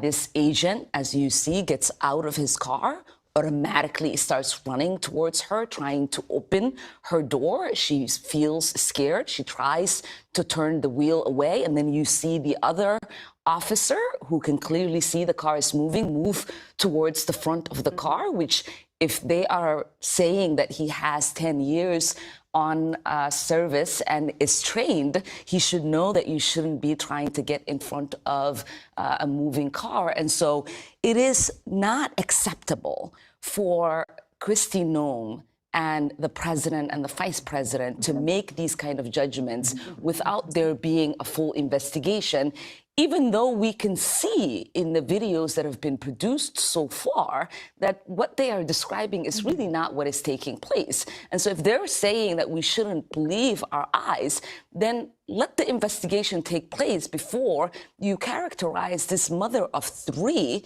as a domestic terrorist. Prove to us what documentation you have that, one, that she was paid, two, that she was agitating when we can hear her say she's not mad, she's not upset.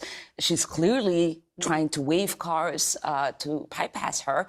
And so it's just this level of rhetoric is unjustifiable to the American people. Just quickly You on that, don't you said block a accountability. street going perpendicular across the street at a police scene and start trying to flag other cars around you. You move. And we saw the same thing she saw. And I've been doing this for longer than this fool has been breathing air on the planet Earth. And I call it a different way. That's a matter of opinion. I think I pretty much agree with what the current administration is calling it. Like the deceased brother-in-law says, allegedly she had no business being there. And Well, not only like you said, didn't have to shoot her. They could have let her go. But you see, that, but she this didn't alien comply. is trying to get people to say, rely on what people would do if they were nice, not what they're entitled to do if they just dealt with legalities. Now, see, you're acting very much unnice. You are exposing our country to all kinds of threats. I would say that's almost seditious, except it isn't quite. And the other thing is, where is she supposed to be from? Somalia. Okay, did you go take a look at Black Hawk Down? Not yet. I didn't watch that yet. Well, take a look at footage from Somalia and see what your typical Somalian looks like, and take a look at her. And then all of the stuff that they have to say about what goes on in this country, about this, that, and the other kind of niceties. There's a caste class system in Somalia, and she's from the high class part of it. So it's not like she represents the run of the mill Somalian. Right. So the woman, Renee Good, she did not comply because the ICE officer said, get out the car, open her door. She closed her door. Her wife told her, drive, baby, drive. And she You can hear him yelling. Right, and he That's the told her wife. several times to stop and get out, and the wife said, "Drive, baby, drive." She drives and almost ran over, clipped the officer that was in front of her, and he shot her or whatever. Unfortunate situation, but this one here talking about, oh, she was trying to get out of the way of danger. She was the danger because she was literally blocking the ICE agents. Why was she there in the first place? And she was not compliant. The agents were the one trying to remove her from a dangerous situation. They was trying to Here's de-escalate. the roadway, and she's parked across the roadway Right. trying to tell people So to they're go trying to around her. What are de-escalate. you doing perpendicular to the flow of traffic in the first place? Move. The other thing is, look, it's got to be taken from the perspective of the actor. And the actor in a self defense situation is entitled to rely upon what he knows about either that person or about the group that person claims to be part of. And look at this idiot right here telling folk to go out and disobey the law. You have all obligation to defy ICE. And they are thinking when they're out there, this is life or death. I could cut her some slack, but what about my family if I don't show up home this evening after the shift's over? Who's going to support them? I have to think of my family. I'm gonna play a little bit. And wait a minute, hold on. One other thing. This rhetoric she's giving, the cop could think about, the ICE agent could think about, hey, these folk have been wired up off of this stuff, no telling what they might be about to do. So I don't need to cut them extra slack. I don't have to wait till, what are you going to do with that sword? Stick me? Boom, you stuck me with your sword. You killed me, but I'm not dead yet. Now I can take self-defense. No, you don't have to wait till you get run over when it looks like you're going to get run over. Yeah, let me play a little bit more. What's happening? I just want to be abundantly clear because the administration says that their officers are being stalked and harassed. When you say accountability, you are only describing recording like she was doing? Yeah, I think it is fair Okay. for citizens to document what law enforcement is doing There's in been their violence communities. against some of these agents as well. Well, there's also been violence against residents in Minneapolis. There right now is a lot of heat on your state. Treasury Secretary Bessent called Minnesota ground zero for what may be the most egregious welfare scam in our nation's history to date. 85 of the 98 people who were charged by the Justice Department with this welfare scheme are Somali. And you know this, the Treasury Secretary is probing whether any of the money was somehow funneled outside the country. He actually issued new standards. He's going to make it make someone disclose if they receive public assistance when they try to wire money out of the country, and he's lowered the bar for suspicious activity. What is the practical impact of doing that? Hey, what's up? Grant Baldwin here. Hey, if you are a coach, speaker, consultant, podcaster, if you want to know how to get in the community, it's just creating fear. What they are doing is creating confusion, chaos, trying to intimidate people from being able to exercise their regular, normal activities that they would. There is no justification in any of the things that they say. The 87 people that you've described as being investigated, many of them adjudicated, all happened under the Biden administration. There is no justification for this search. We know that ICE has the ability to conduct raids. Yeah. There is no reason to have over 2,000 people coming in to our city and creating the level of terror that they have created. Well, the administration Stop argues a second. that they Stop have. a second. Stop. How many people are responsible for 911 to hijack those 4 airplanes? One of which, by dint of heroism of some good citizens, crashed harmlessly in a field, except to the demise of the people on board.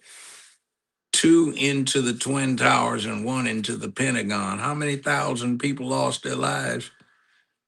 More so than at Pearl Harbor, starting World War II. And Thousands. yes, thousands. And this is a worse situation. ICE is supposed to overlook what's going on there.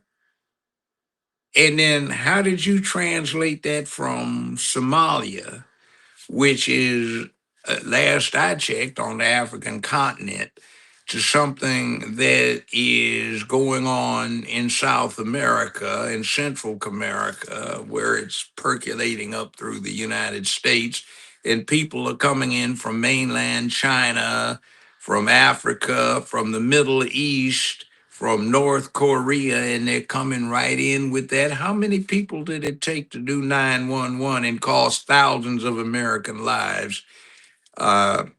And you sit there and it's of no concern to you. Right. And And by the way, why don't you look like your typical Somalian? what do you mean look like? She doesn't look like your typical Somalian, like I don't exactly look like your typical black person either. I don't follow you with that. In other words, she's too high bright. Is there people in Somalia that come in different colors? She's brown Yeah, skin. most of them don't look It's like not her. right. She's She's from brown a, skin. yeah, but she's very light compared to your typical Somalian. No, Somalians are not. Now, ones you get to see on the American media, but take a look at Black Hawk Down and take a look at some of the featured documentaries from Somalia and see what most Somalians look like. Let me play this clip here. Covered the other day, and one of our spending bills making its way through Congress was a $1 million earmark from Representative Ilhan Omar of Minnesota, which was an earmark that was supposedly going to a substance abuse clinic, which actually happened to be housed in a restaurant and run by 3 individuals that share the same residential address, according to their IRS paperwork. Tons of red flags. So this is what we saw with the fraud involving the daycare centers. Now we see other earmarks coming directly from members of Congress where it seems fraud is being perpetrated as well. So I raised the issue, and fortunately, the House has now stripped that earmark out of that spending bill. But again, this is how easy money has been flowing to bad actors in Minnesota. Covered the My, why does that not surprise?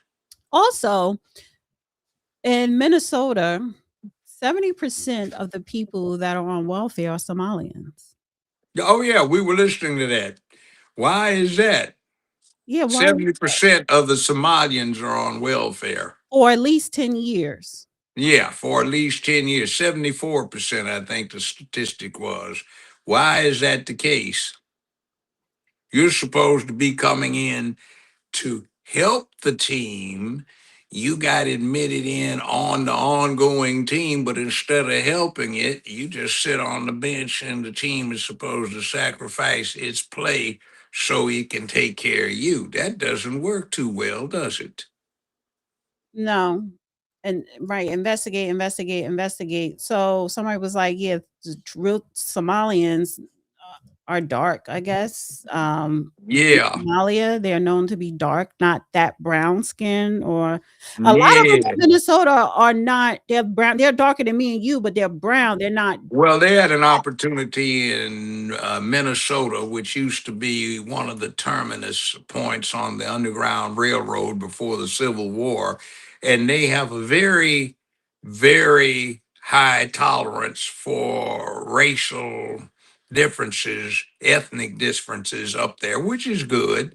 That's why you got Prince from there. That's why the first black person to play pro basketball, Don Barksdale, was hired by the Minnesota Lakers, now LA Lakers, and that's where they got the name, since Minnesota is the land of lakes.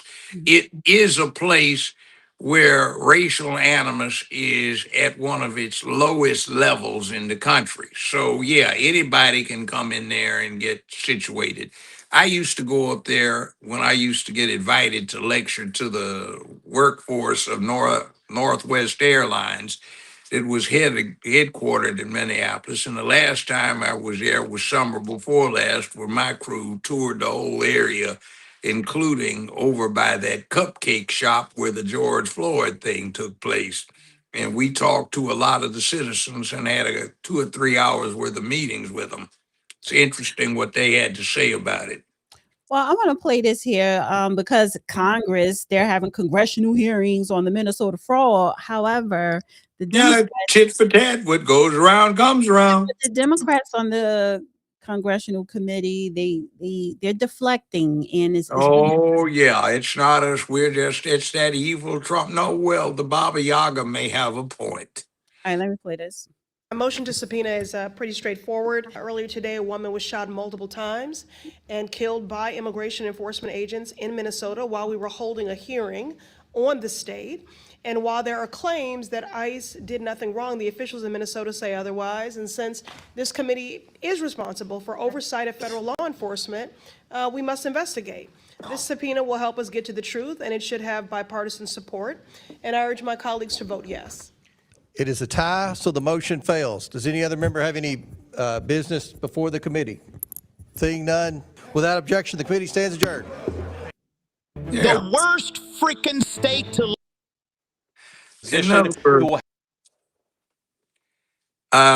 it was a justifiable shoot. Stop trying to ramp the public up to get outraged by something that is in line with American law. It's one thing to protest something, it's another to get out and interfere with not only just active arrest, it's a whole different other thing where the arrest have something to do with national security or the investigation. Well, here's some more on the House Oversight Committee, oversight of fraud and misuse of federal funds in Minnesota. Mind you, this is about the federal misuse of federal funds, billions, not millions, not thousands, billions of dollars. So I want to play this clip. And don't you pay taxes? Exactly. I do. So I have a say in this. Go for it. Now, don't work yourself up when you hear your. I won't. This is all drama. Allegations.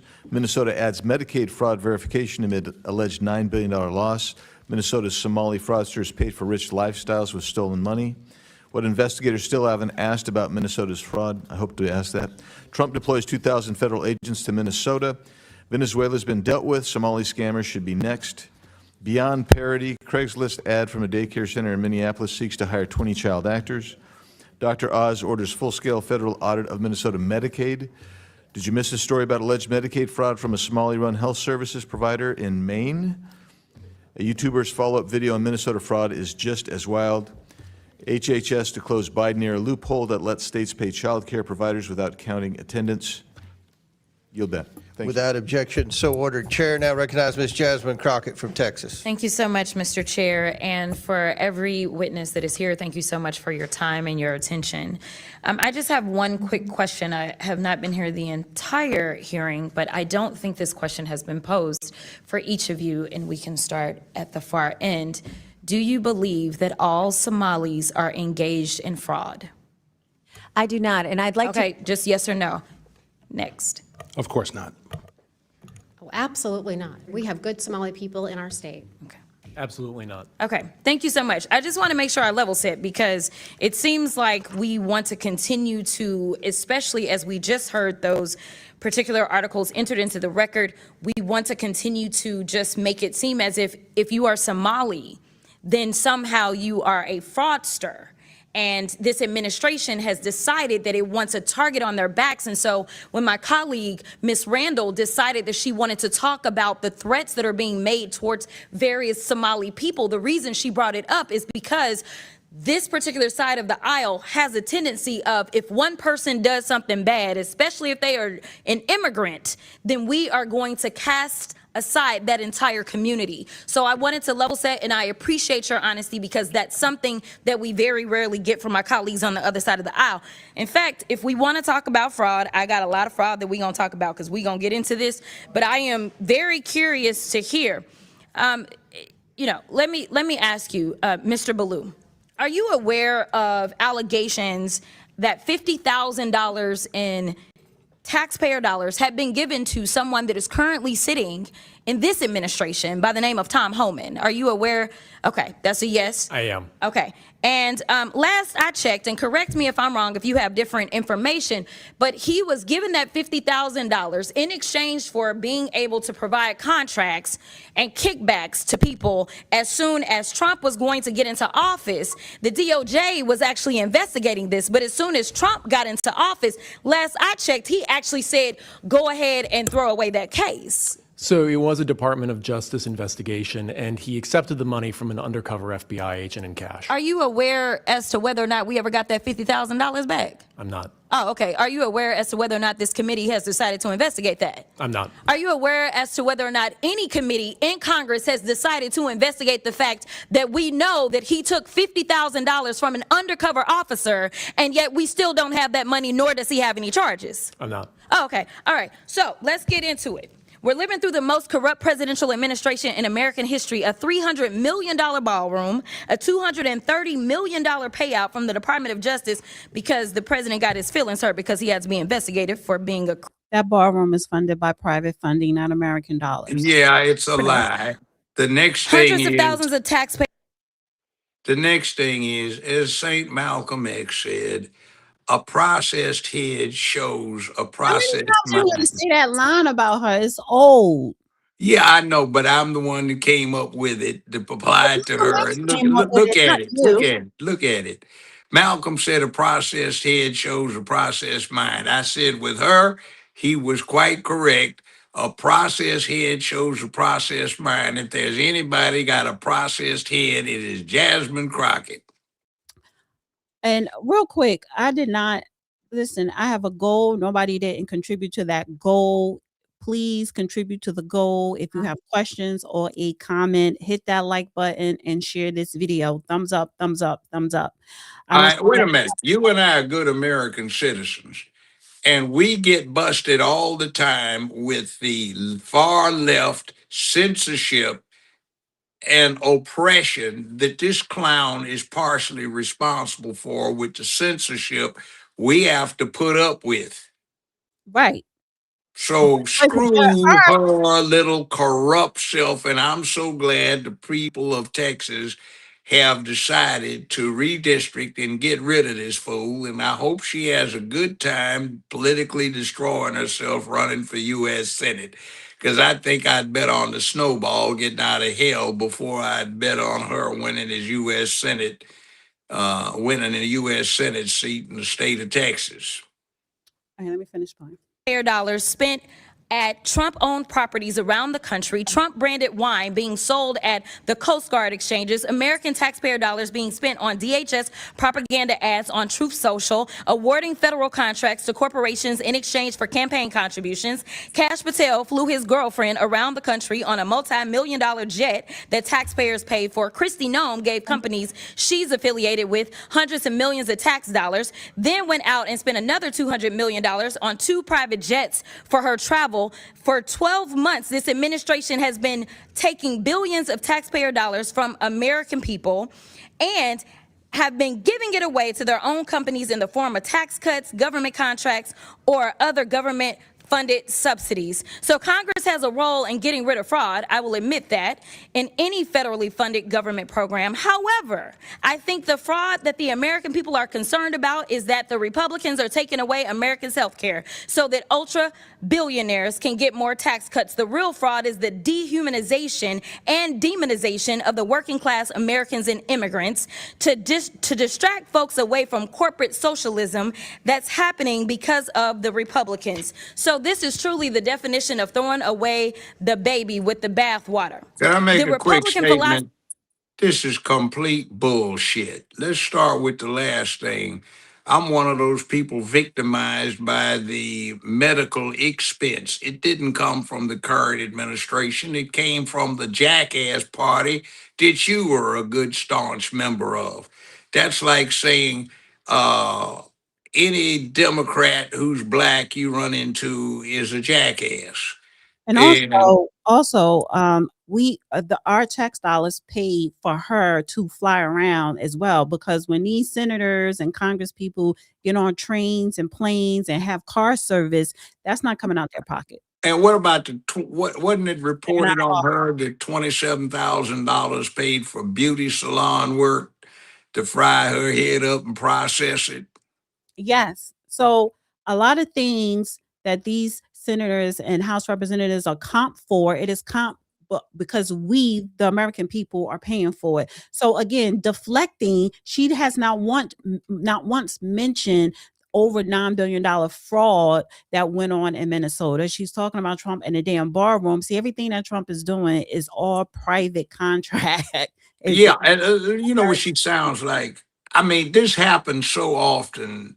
I think they must have been paying attention to this on the back end. Excuse me, young man, what do you have to say for yourself before the court sentences you? Well, Your Honor, I don't see why they picking on me. What do you mean picking on you? This was 4 armed robberies that you have been found guilty of. Well, see, why they looking at me? I got a friend that's robbed more P-Place than I have, and they ain't done nothing to him. Maybe not, but they caught you. I'm gonna play the rest 2 minutes. Is that if the cost of living for the average American increases, they're on their own. But if the cost of doing business increases for the wealthiest people on earth, well, then it's the government job to bail them out. But I want to get to my last question, because Mr. Ballou, I got to give you a chance. He's been issuing pardons for numerous people who have defrauded the American people. And Republicans on this committee, yeah, just as quiet as the room just got, right? So, Mr. Ballou, talk to me about how the Trump administration has welcomed fraud across government by purging DOJ attorneys and shuttering ethics office across the federal government. Well, you know, one of the things that's been a common theme in this discussion so far is potential government employee involvement in some of these schemes. That hasn't been proven yet, but it does seem to be alleged. The concern that I have is the office that would prosecute that in the Department of Justice, the Public Integrity Section, has been largely defunded and decimated. Thank you so much. And my time has expired, but I do have some UCs, Mr. Chairman. You want to do them now? I do. Okay. The first one is from Truth Out. Trump grants clemency to executive who led $205 million Medicare fraud scheme. Without objection, to ordered. The next one is Trump commutes sentence of Dr. Solomon Melgen, eye doctor, found guilty of Medicare fraud. Without objection, to ordered. The next one, healthcare fraudster Philip Esfermaze is latest Trump clemency recipient to be arrested. He defrauded more than $1 billion from Medicare. Without objection, to ordered. Trump pardons nursing home owner and supporter convicted of $7 million in tax evasion. Without objection, so ordered. Trump and we'll pardons- want all that stuff to put in the record. So I will. I got you. Trump pardons cost victims and taxpayers $1.3 billion, House Judiciary Committee Democrats review says. Without objection. Okay, let me explain what you just heard. There's a thing called a congressional record. The congressional record is supposed to cover everything said or introduced in Congress or pertinent to anything that's brought up in Congress, whether they're resolutions, discussions about pending legislation, final legislation, activities of the House, whatever it may be, or the Senate. And what they can do is they have so many days to go back and correct the transcripts of what they said so they don't have any mistakes in the printed record or add material. And that's what she's doing. And the committee member, chairman, is just saying, admitted, that's standard procedure, so it's no big deal. If you read the congressional record, there's all kinds of trash in there and some things that are wise, some very informative materials in there, but it's no big deal. So it sounds like, oh my God, great revelation. No, it's just standard business. This is just pro forma. Again, deflecting. And one last thing on this whole Somali fraud here, because she did not mention nothing about over $9 billion in the Somalian community fraud in Minnesota. She didn't even mention this $700 million discovered in Somali suitcases at an airport over the last 2 years. We're going to turn our attention back to the Somali fraud investigation. As we've discussed before, authorities have discovered suitcases containing hundreds of millions of dollars in a Minnesota airport. Now, in the meantime, Republicans are working to cut funding for Somali-led organizations with alleged ties to the massive fraud scandal. Now, as the FBI pushes forward with its own investigation, one key question arises. What does accountability even look like in this case moving forward? So joining us now to talk about all of this and more is New York Congresswoman Claudia Tenney. Congresswoman, thanks so much for being with us tonight. Great to be on with you too. What a crazy time we're seeing here, aren't we? Absolutely insanity. And I know oversight in the House is looking into these fraud allegations, but I wonder if it's even bigger than we have uncovered thus far. The $700 million in cash going out of the airports there. I have a feeling we are still just scratching the surface. Yeah, it looks really bad and obviously very alarming to see that this U.S. cash has been legally going through our airports. And of course, there is a requirement of reporting if you're going to carry more than $10,000. There's a reporting requirement, but I think a really interesting part about this is if, isn't it going to be a little suspicious when you start seeing 10,000, 100,000, millions, and now, more, as John reported earlier, more money that goes through JFK, goes through the Minneapolis airport. Something's wrong there. And I think something that's very interesting that we impose on banks is that banks are required under banking law to require and file and keep track of what they call suspicious activity reports. This is something I think we need to do now when we see the large amounts of U.S. cash, and it's always U.S. cash. I mean, you're not going to see, Chinese yen or anything else going through there. And U.S. cash is king, and we need to certainly have this type of cash exchange reported.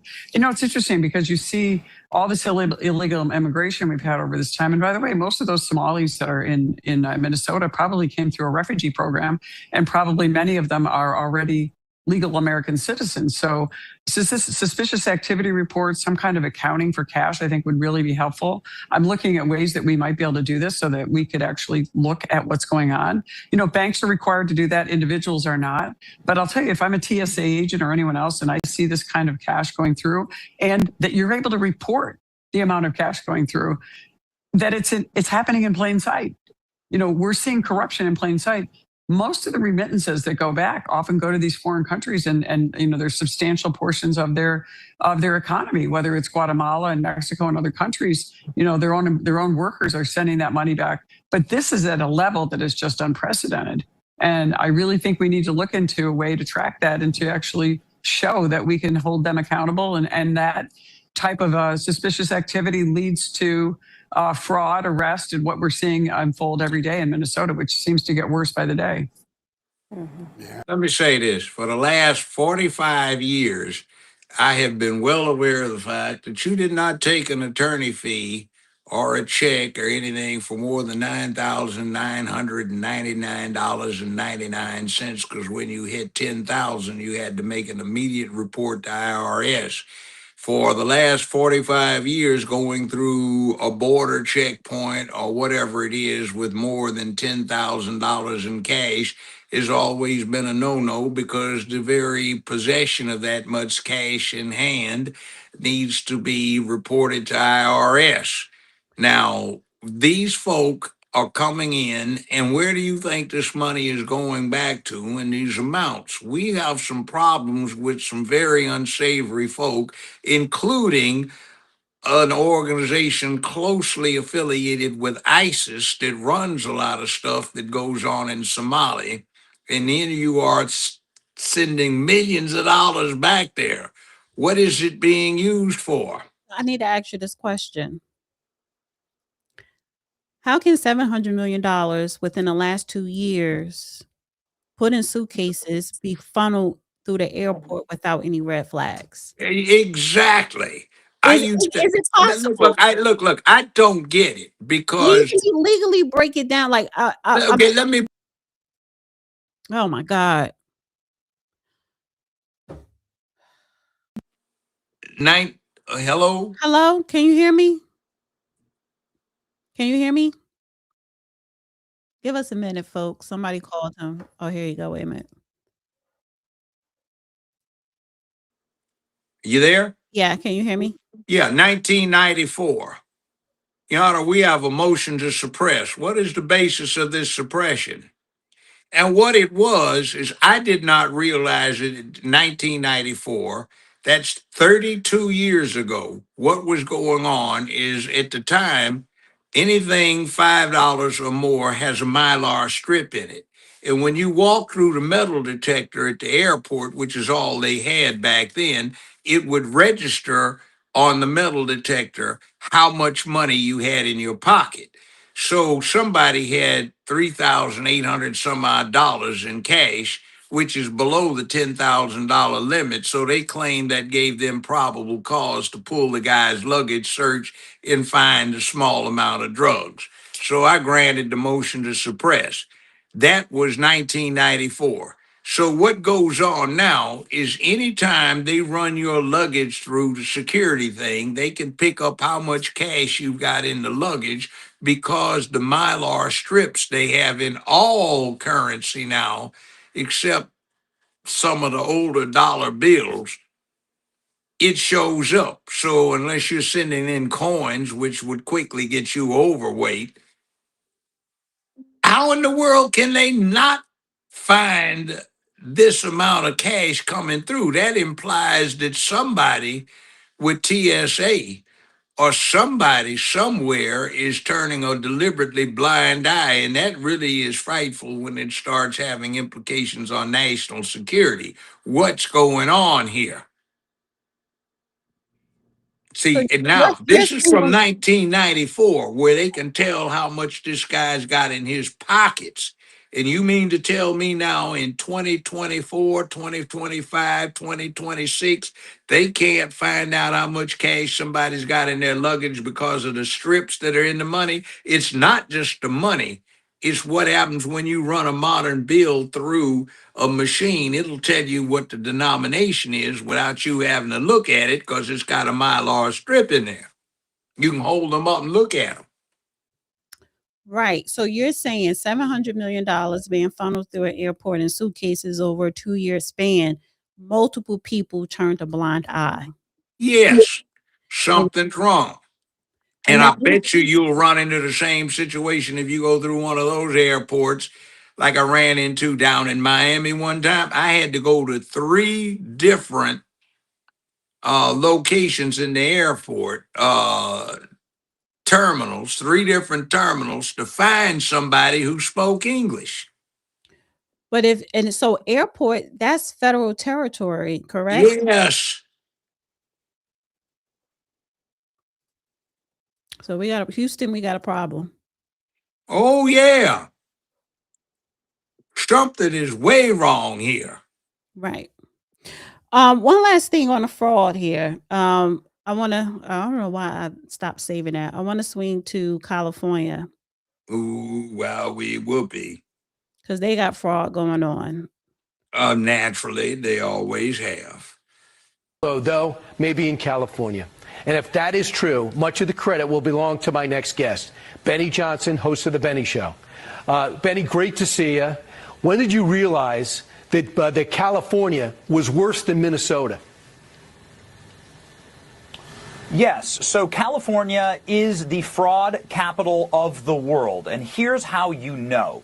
Let's go ahead and look at just one program in California that the state budget, which is enormous, is supposed to solve. The homelessness crisis. Now, you can travel to any city in California and you will find tent cities, broken down RVs, people living on the street, people defecating on the street, people behaving in dangerous ways towards children and towards families and towards the tax-paying citizens of California. You shouldn't allow that in America. California knows that this is a problem. Gavin Newsom knows this is a problem, and they spent $24 billion on homelessness in California over the last few years. Brian, that's $160,000 per homeless person spent by the state of California. Now, where I'm from, in Iowa, $160,000 will buy you a home. You could just buy a home for every homeless person. This is what California has done. Now, what happened in the course of spending that enormous amount? Has homelessness gotten better or worse in California? In fact, homelessness, the rate of homelessness has grown by 30,000 people.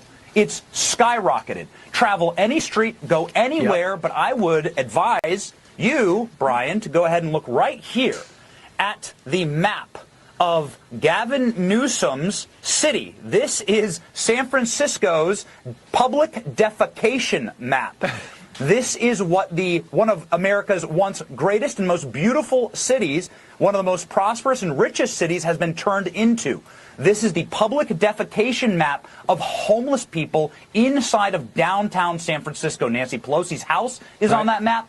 Gavin Newsom's office is on that map, and Gavin Newsom oversaw that city, so he knows damn well that this money is being wasted, and wasted egregiously and criminally. And we put this full screen up so people can see it, and we want.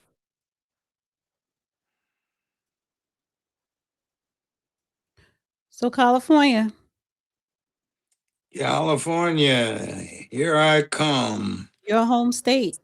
Well, I was born in Washington, D.C. That's bad enough. I just grew up kindergarten through law school in California. Then I left 55 years ago, 50-some years ago, because it was going to hell. $24 billion on solving homelessness. Where the money go? Wait a minute. You know, the last time I had to pay California state taxes through the California Franchise Board, and they try to get me, though I haven't resided there in, let's see, 13 years, they wanted to impose a $24,000 mental health assessment. Hell, you could adopt somebody for that and take care of their insurance needs for that, but that's what they were trying to deal with. To rent, not rent, but to register a vehicle, it's not $74 a year, $105, $150 a year, depends on the value of the vehicle. I had a Bentley, they wanted $4,200 a year to register the thing.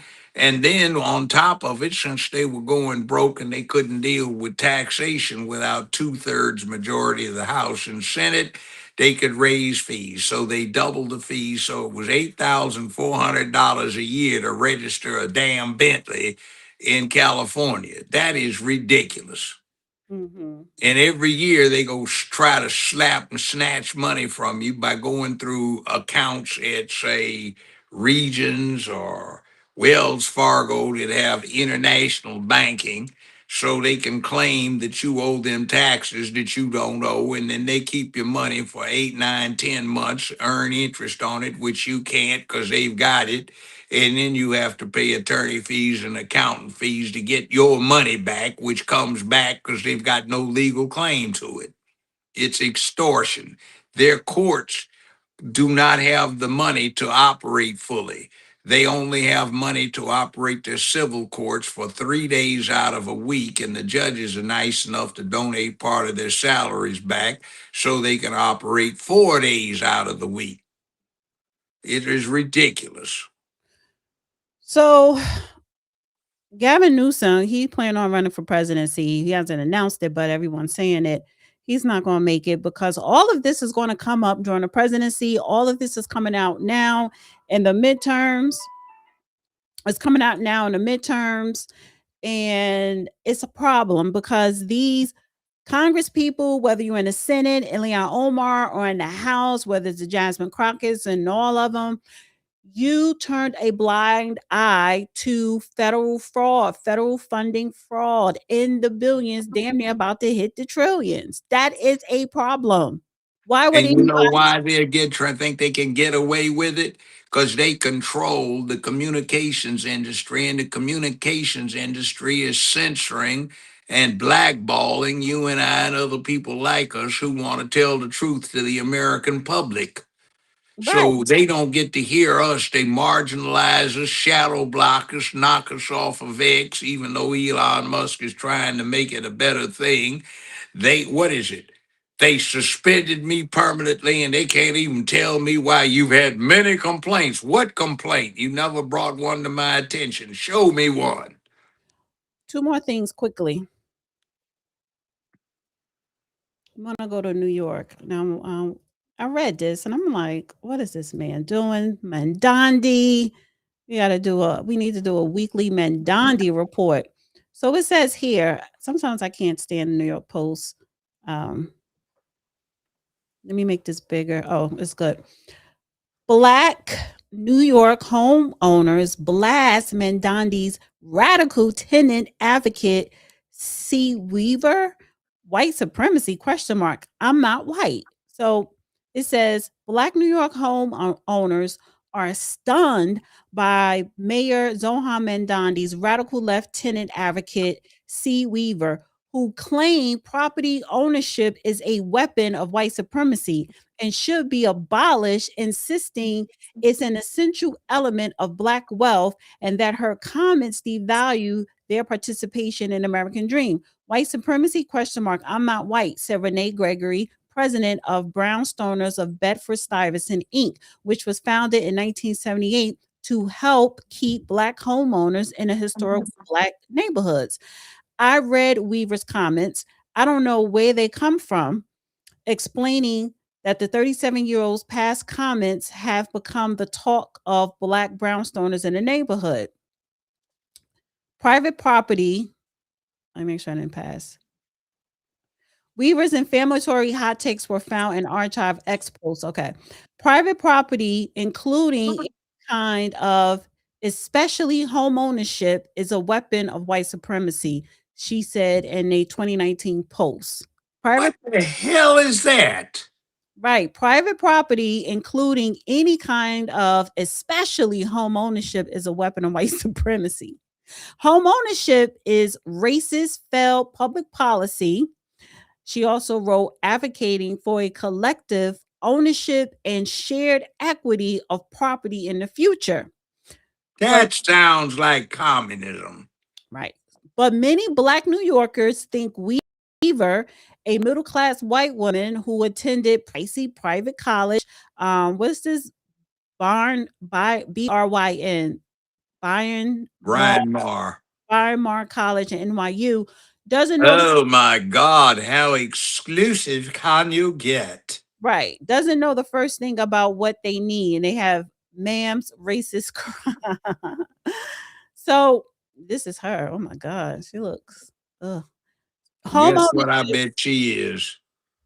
Home ownership is essentially element of Black wealth. It's repugnant to attach yourself. Repugnant to attach yourself to policies that will look to devalue home ownership. Marlon Rice, who was running for Democrat primary 25th District, Brooklyn. We should be fortifying pathways to home ownership, he said, echoing comments from a recent Substack where he told how he was raised in a stable home because his father was able to buy a brownstone in 1978. By the way, These brownstones that black people bought back then, and hopefully they didn't sell it, they're worth over $2 million now. Talk about generational wealth. Purchasing his home was a tool to help uplift his family out of poverty, not a tool of white supremacy. Many black homeowners in Bedford-Stuyvesant, a predominantly black neighborhood, agreed, sounding off about Weaver's declaration, which deemed foolish.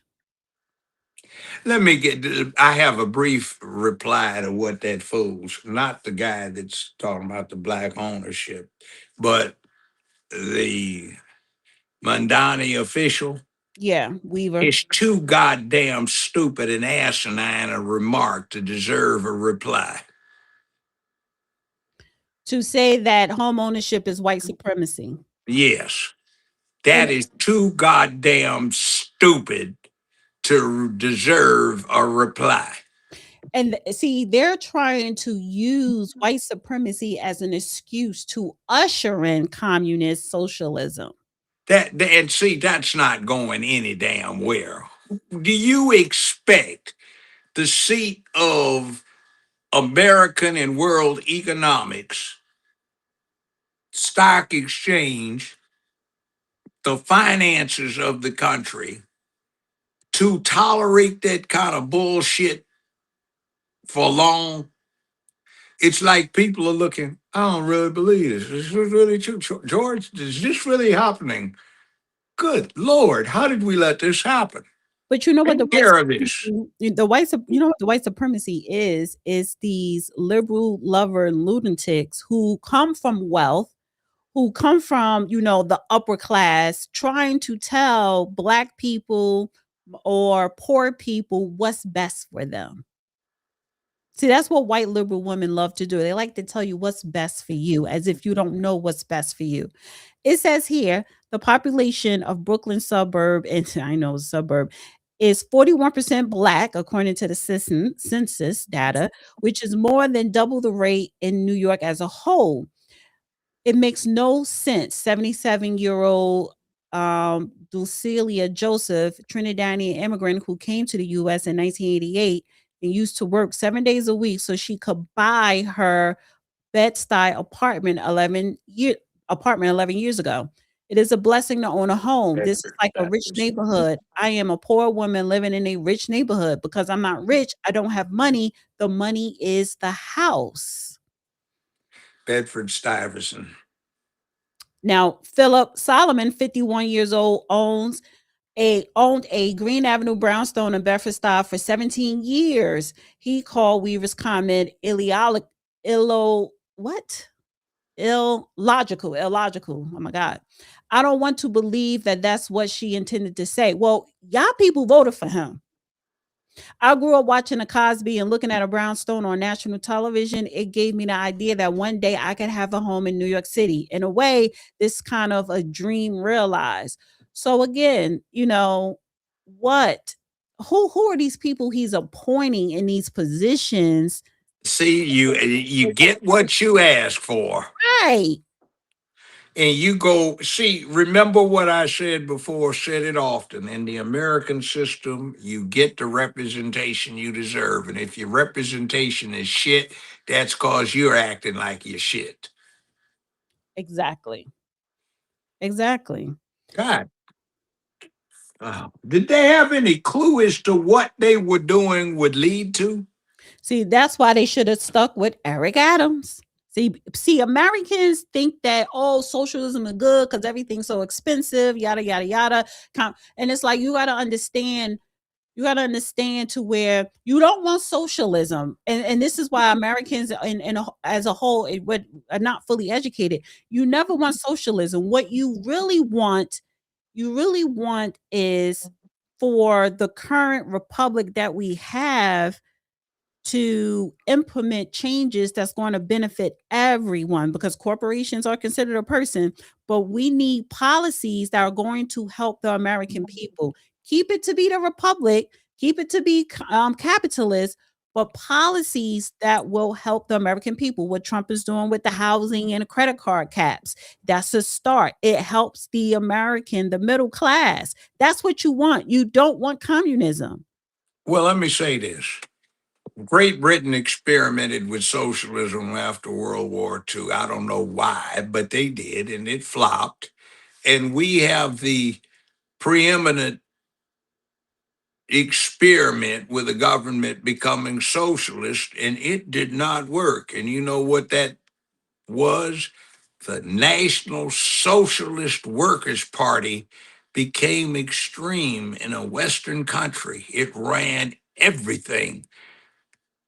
It was known for censorship, oppression, genocide, torture, and everything you can think wrong about collective humanity. The initials for the National Socialist Workers' Party are well known today because what they spell in German is NAZI. That's the acronym for the National Socialist Workers' Party. It's known as Nazi. We had World War II because of those bastards. And they are poison, and these fools are trying to resurrect it again. Thank you, the retail trader. Actually, you should do a show on this, the retail trader. I think this would be good. I'm gonna email you the article. But thank you so much for the super chat. He says, "How will New York house the thousands of low-income people needed to maintain the commercial business in the city?" They can't. Right. Solutions implemented are always superior than opinions when it comes to operations. Solutions. And Oh, I'm National sorry. Socialism didn't work. And when it's hooked up with censorship, when it's hooked up with suppression of free speech, when it's hooked up with gun control, when it's hooked up with using the law to oppress, known as lawfare, that's the process they call it now, it's horrible. That leads to fascism. And that's exactly what we have right now is a resurrection of the ghost of Nazism, National Socialist Workers Party. Thank you. The retail trader again says, "Y'all told me in 25 that Trump was going to use tariffs to bring Manu back to the US. Is that still a thing, or has that narrative been To tabled?" bring what back? When I think Mandora, I think he meant Mandora, Manu. Well, they got him. And we They take went his and they lawyer. enforced the law. See, once you get a warrant on somebody, an indictment pending, you don't have to be nice to get them back. You can hog tie them and drag them back. And they did that. And the precedent is Noriega, Panama. The precedent is Cuba, Cuban Missile Crisis, and Kennedy, Khrushchev, who, by the way, was from Ukraine. And what happened? You had the embargo of the importation of goods into Cuba, the blockade, the Cuban blockade. You had all sorts of things like that. You had the Spanish American War, Mexican American War. You had all of these things. You had what went on in the Philippines Oh, before I'm World sorry. War I'm sorry. One. Sorry. Let me read. Thank you for clarifying that. He says, the MAU mean manufacturing. He said, "Y'all told me in 25 that Trump was going to use tariffs to bring back manufacturing Yeah. back to the US. Is that still a thing, or has Yeah, it it is. been See, tabled?" what the deal is we had a high tariff system that ensured that America became the preeminent industrial country in the world by the time World War II started. After World War II, Europe was flattened, Asia was flattened, and we changed our whole tariff structure so that we could build Europe and Asia back up so we could sell goods to them. Well, we fell asleep and didn't pay attention to what we had put in motion. So what wound up happening is enterprising folk started stripping the United States of manufacturing capacity and taking it overseas where the labor costs were very low and the profits were very high.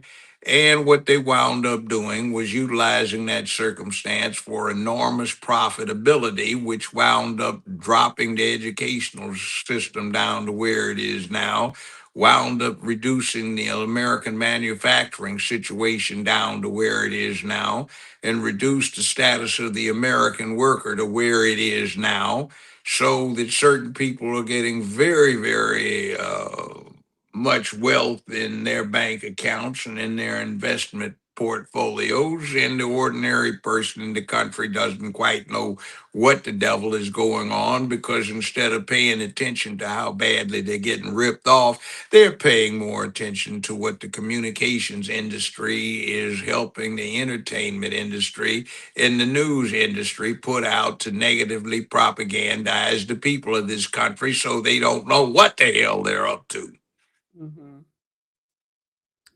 Um, 1 second.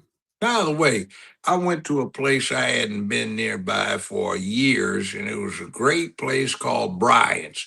It's won all kinds of awards for best breakfast around. And when I went in there, people, white and black and everything else, were walking up to me talking about thank you for what you and I do on this production here. And the other one is on Thursday. So they were saying thank you. We need to Like your hear that. injustice for all, your injustice for all. Yeah. And they say they really appreciate being able to hear that. Yeah. All right, real quick. Cuba.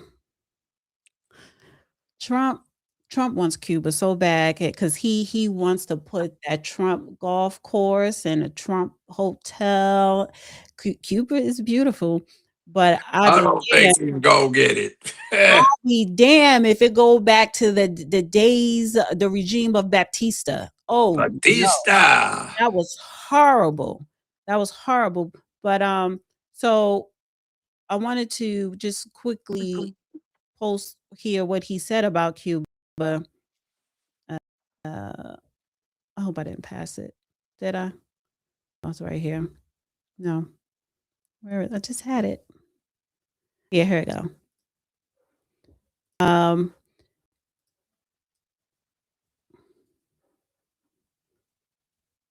here we go. That's better. Cuba lived for many years on a large amount of oil and money from Venezuela. In return, Cuba provided security services for the last two Venezuelan dictators, but not anymore. Most of those Cubans are dead from last week's USA attack, and Venezuela doesn't need protection anymore from the thugs and extortionists who held them hostage for so many years. Venezuela now has the United States, the most powerful military in the world, to protect them, and protect them we will. There will be no more oil or money going to Cuba. Zero. I strongly suggest that they make a deal before it's too late. Thank you for your attention to this matter, President DJT. Well, he's taking a note out of the liberal playbook. That's what they say about Negroes are exploited by people who want them to be on their own and to be self-sufficient. They're getting abused and they need us to take care of them. Always, see, that's the far left liberal side, always trying to save you from something and So, condemn you to hell. so will we see a Trump Cuba under his administration? Do you think he's going to go in and try to take I out? don't think that's gonna quite come about. It'd be interesting to see an attempt. But Make Cuba great again? yeah, We got to do a separate. Show on that on a Cuba thing. It was something else real quick, and this is the last. But I wanted to bring this up before I forget. Let me pull it up here. Actually, I could just do it this way. It's quicker. It's on his Truth Social that he posted. It's an update. I hope I'm going in the right direction here. What is this? A day ago? Yeah, I'm going in the right direction. Just give me a sec. Guys, please hit the like button. Please share. Please donate. And I put a Q&A in there. And I asked y'all, what topics do you want the judge to cover on Patreon? Because remember, Patreon is uncensored. He gets to say any and everything, anything he wants, how he wants. He gets to say it. So, oh my God, I just had it. Did I pass it? Wait a minute.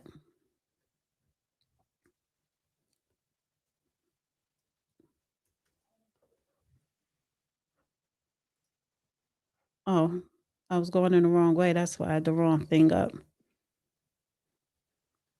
So drop some suggestions in there. Wait a minute.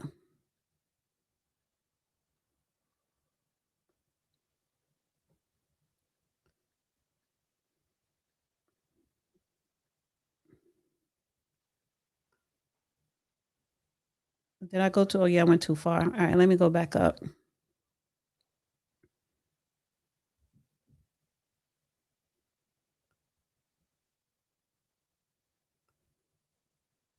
No, not that. Let me go up some more.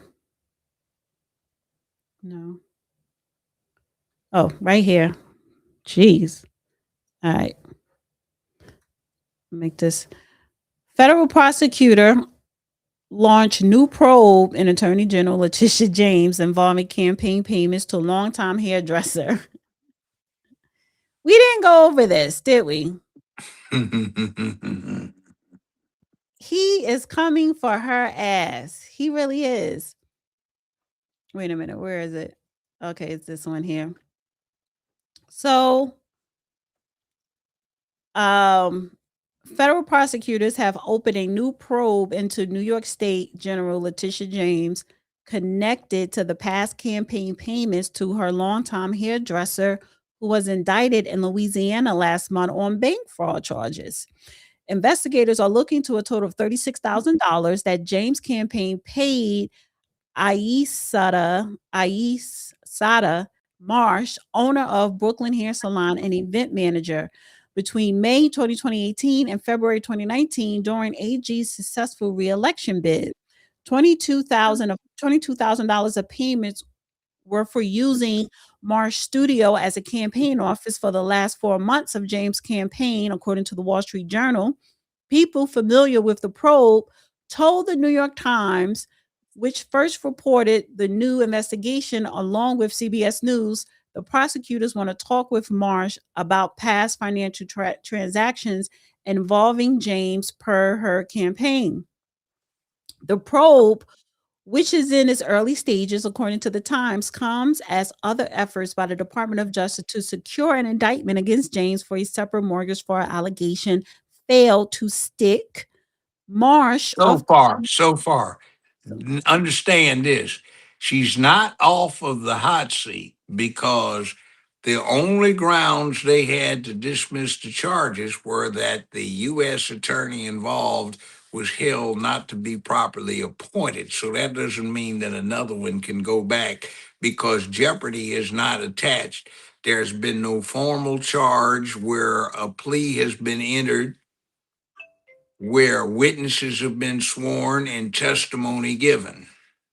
Marsh of Queens was indicted by Louisiana federal prosecutors last month on charges of bank fraud and aggravated identity theft tied to the purchase of a Land Rover. She and her nephew allegedly used the identity and personal information of an unidentified woman in Ohio to take out $48,000 loan to buy a car from a Florida dealership. There is no indication that James, a President Trump foe, is tied to Marsh current legal drama. Prosecutors in October hit James with an indictment in Virginia on 2 counts of bank fraud and making false statements tied to a mortgage on a home in Norfolk she bought in 2020, but the case was later tossed by a federal judge. A grand jury Only because the U.S. attorney was deemed not to be properly appointed. It had nothing to do with the merits of the case nor the legalities of the charge. Just keep that in mind. See, that's false reporting trying to underplay what this heifer has been up to. The grand jury subsequently declined to indict James on new charges 2 more times, dealing a blow to the DOJ. James and her legal team have consistently decried the Fed's action as a vendetta brought by Trump. James' lawyer scoffed at the federal government's latest apparent effort and said the new probe shows Trump administration is clearly frustrated by the string of failures in carrying out President Trump's political vendetta against. Guess what? They can keep trying. Yeah, she kept trying. Yeah, they can keep trying until they get a grand jury. They can shop. See, the feds have an interesting thing. When you start dealing with wire fraud, there are all kinds of places you can go to. All kinds of places. Technically, they could even go after it down in Florida if one of the people who suffered was one of those many financial institutions that has headquarters in Florida. So you don't even have to have the connection. It's with the United States. So if they get an indictment returned, it's the same federal law all over the 50 states of America. So they can go after. Traditionally, it's supposed to be in the district where the event occurred, but just because they can't get one grand jury doesn't mean they can't get another. And the other one usually means under the federal system, what's happened here is the acting U.S. attorney just didn't go after it very vigorously. Right. Well, it says here this hairdresser who runs Studio Phenomenal Luxury Salon in Prospect Heights was celebrated in 2022 as a Power Woman of the Bronx, where James spoke and was honored. After she was arrested earlier December, the feds requested Marsh be detained pending trial, but judge granted $50,000 bail, which she posted. So, how about they investigate where she got that money from to post that bail? Did Letitia James help her out? All of the above. See, be careful what you ask for. You might get it. And when you live in glass houses, don't throw stones. And Tish the Wish was throwing a lot of stones. She And what was. goes around comes around. When you set the precedent in law, don't be surprised if it gets applied to you. It says Trump and James have long been political rivals, dating back to his first term.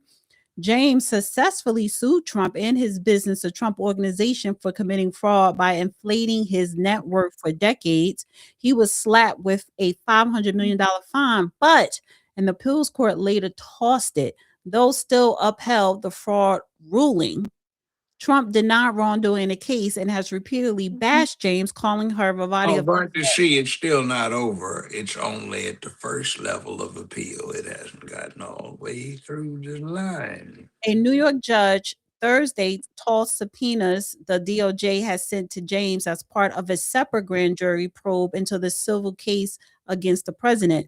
John Sarcone, the acting U.S. attorney for the Northern District of New York, helming the probe, has been serving in the post unlawfully. Manhattan federal judge Laura Schofield ruled when tossing the subpoena. There it is. It's not anything to do with the merits of the situation. It's you got a problem with I don't, meaning this particular judge, think your U.S. attorney or the acting attorney has lawful authority because I don't agree with how he got there. So the proposition that is being supported is if somebody doesn't approve, then you just get absolutely no federal authority to prosecute until somebody's gone through the changes. And what they're going to try to do is stonewall everything, maybe have a filibuster so nobody can get approved for the state of New York, which ought to have some interesting repercussions when it comes to criminal investigations of a more prosaic sort. Well, listen, he one of the reasons why he appointed Pam Bondi is to go after the people that went after him, amongst other things. She's not performing well in that department of going after his foes. I think she needs to do a better job. Do you think that her job is going to be on a chopping block if she doesn't deliver him some type of victory? I don't think she's doing a poor job. I think she's doing what should have been done by a lot of others, which is conduct a more thorough investigation so you get an ironclad case coming out of it. The feds have enormous investigative authority. And what I've seen in these federal cases, Diddy is an example of it. It's piss poor research, piss poor investigation, and some pretty weak cases are being produced. So what I imagine Ms. Bondi is up to is putting together a very thorough and tight case that cannot get flopped around like that. And it might be interesting. See, those kind of cases, they fall together rather than fall apart. Okay, that's it. So I should have put the Q&A earlier, but so far people's like, when is Jesus returning? That's a question they want you to answer only on Patreon. And somebody said, what is Patreon? Go Google it. Like, don't play with me. It's a platform where it's a digital platform that you could upload videos. And it's not a whole bunch of censorship like YouTube, but it's not about monetization. You pay a membership to access somebody's platform on Patreon. So it's a digital membership platform. So go look it up, get familiar with it. And I will be starting to advertise it. It's going to be live starting next Monday. So yeah, so those questions, when is Jesus going to return? Even though, I know you probably is being silly, but I'm not into that business. yeah, but he gonna answer it the way he want to answer it. That's I'm the in the law, that's not the that uncensored. that That's the theology. uncensored part of it. You're gonna get hardcore answers, whether he said I don't give a shit or whether he will explain. That's uncensored. So yeah, yeah, I know they're trolls, but I could reply to trolls. Trolls to me just mean stupidity. So stupid people need to be educated. Wow, we whoopee. That's it. And get you some barbecue sauce. I know it's cold weather, but barbecue is also friendly when it's cold. It warms you inside. And with that, everybody have a wonderful week. Bye.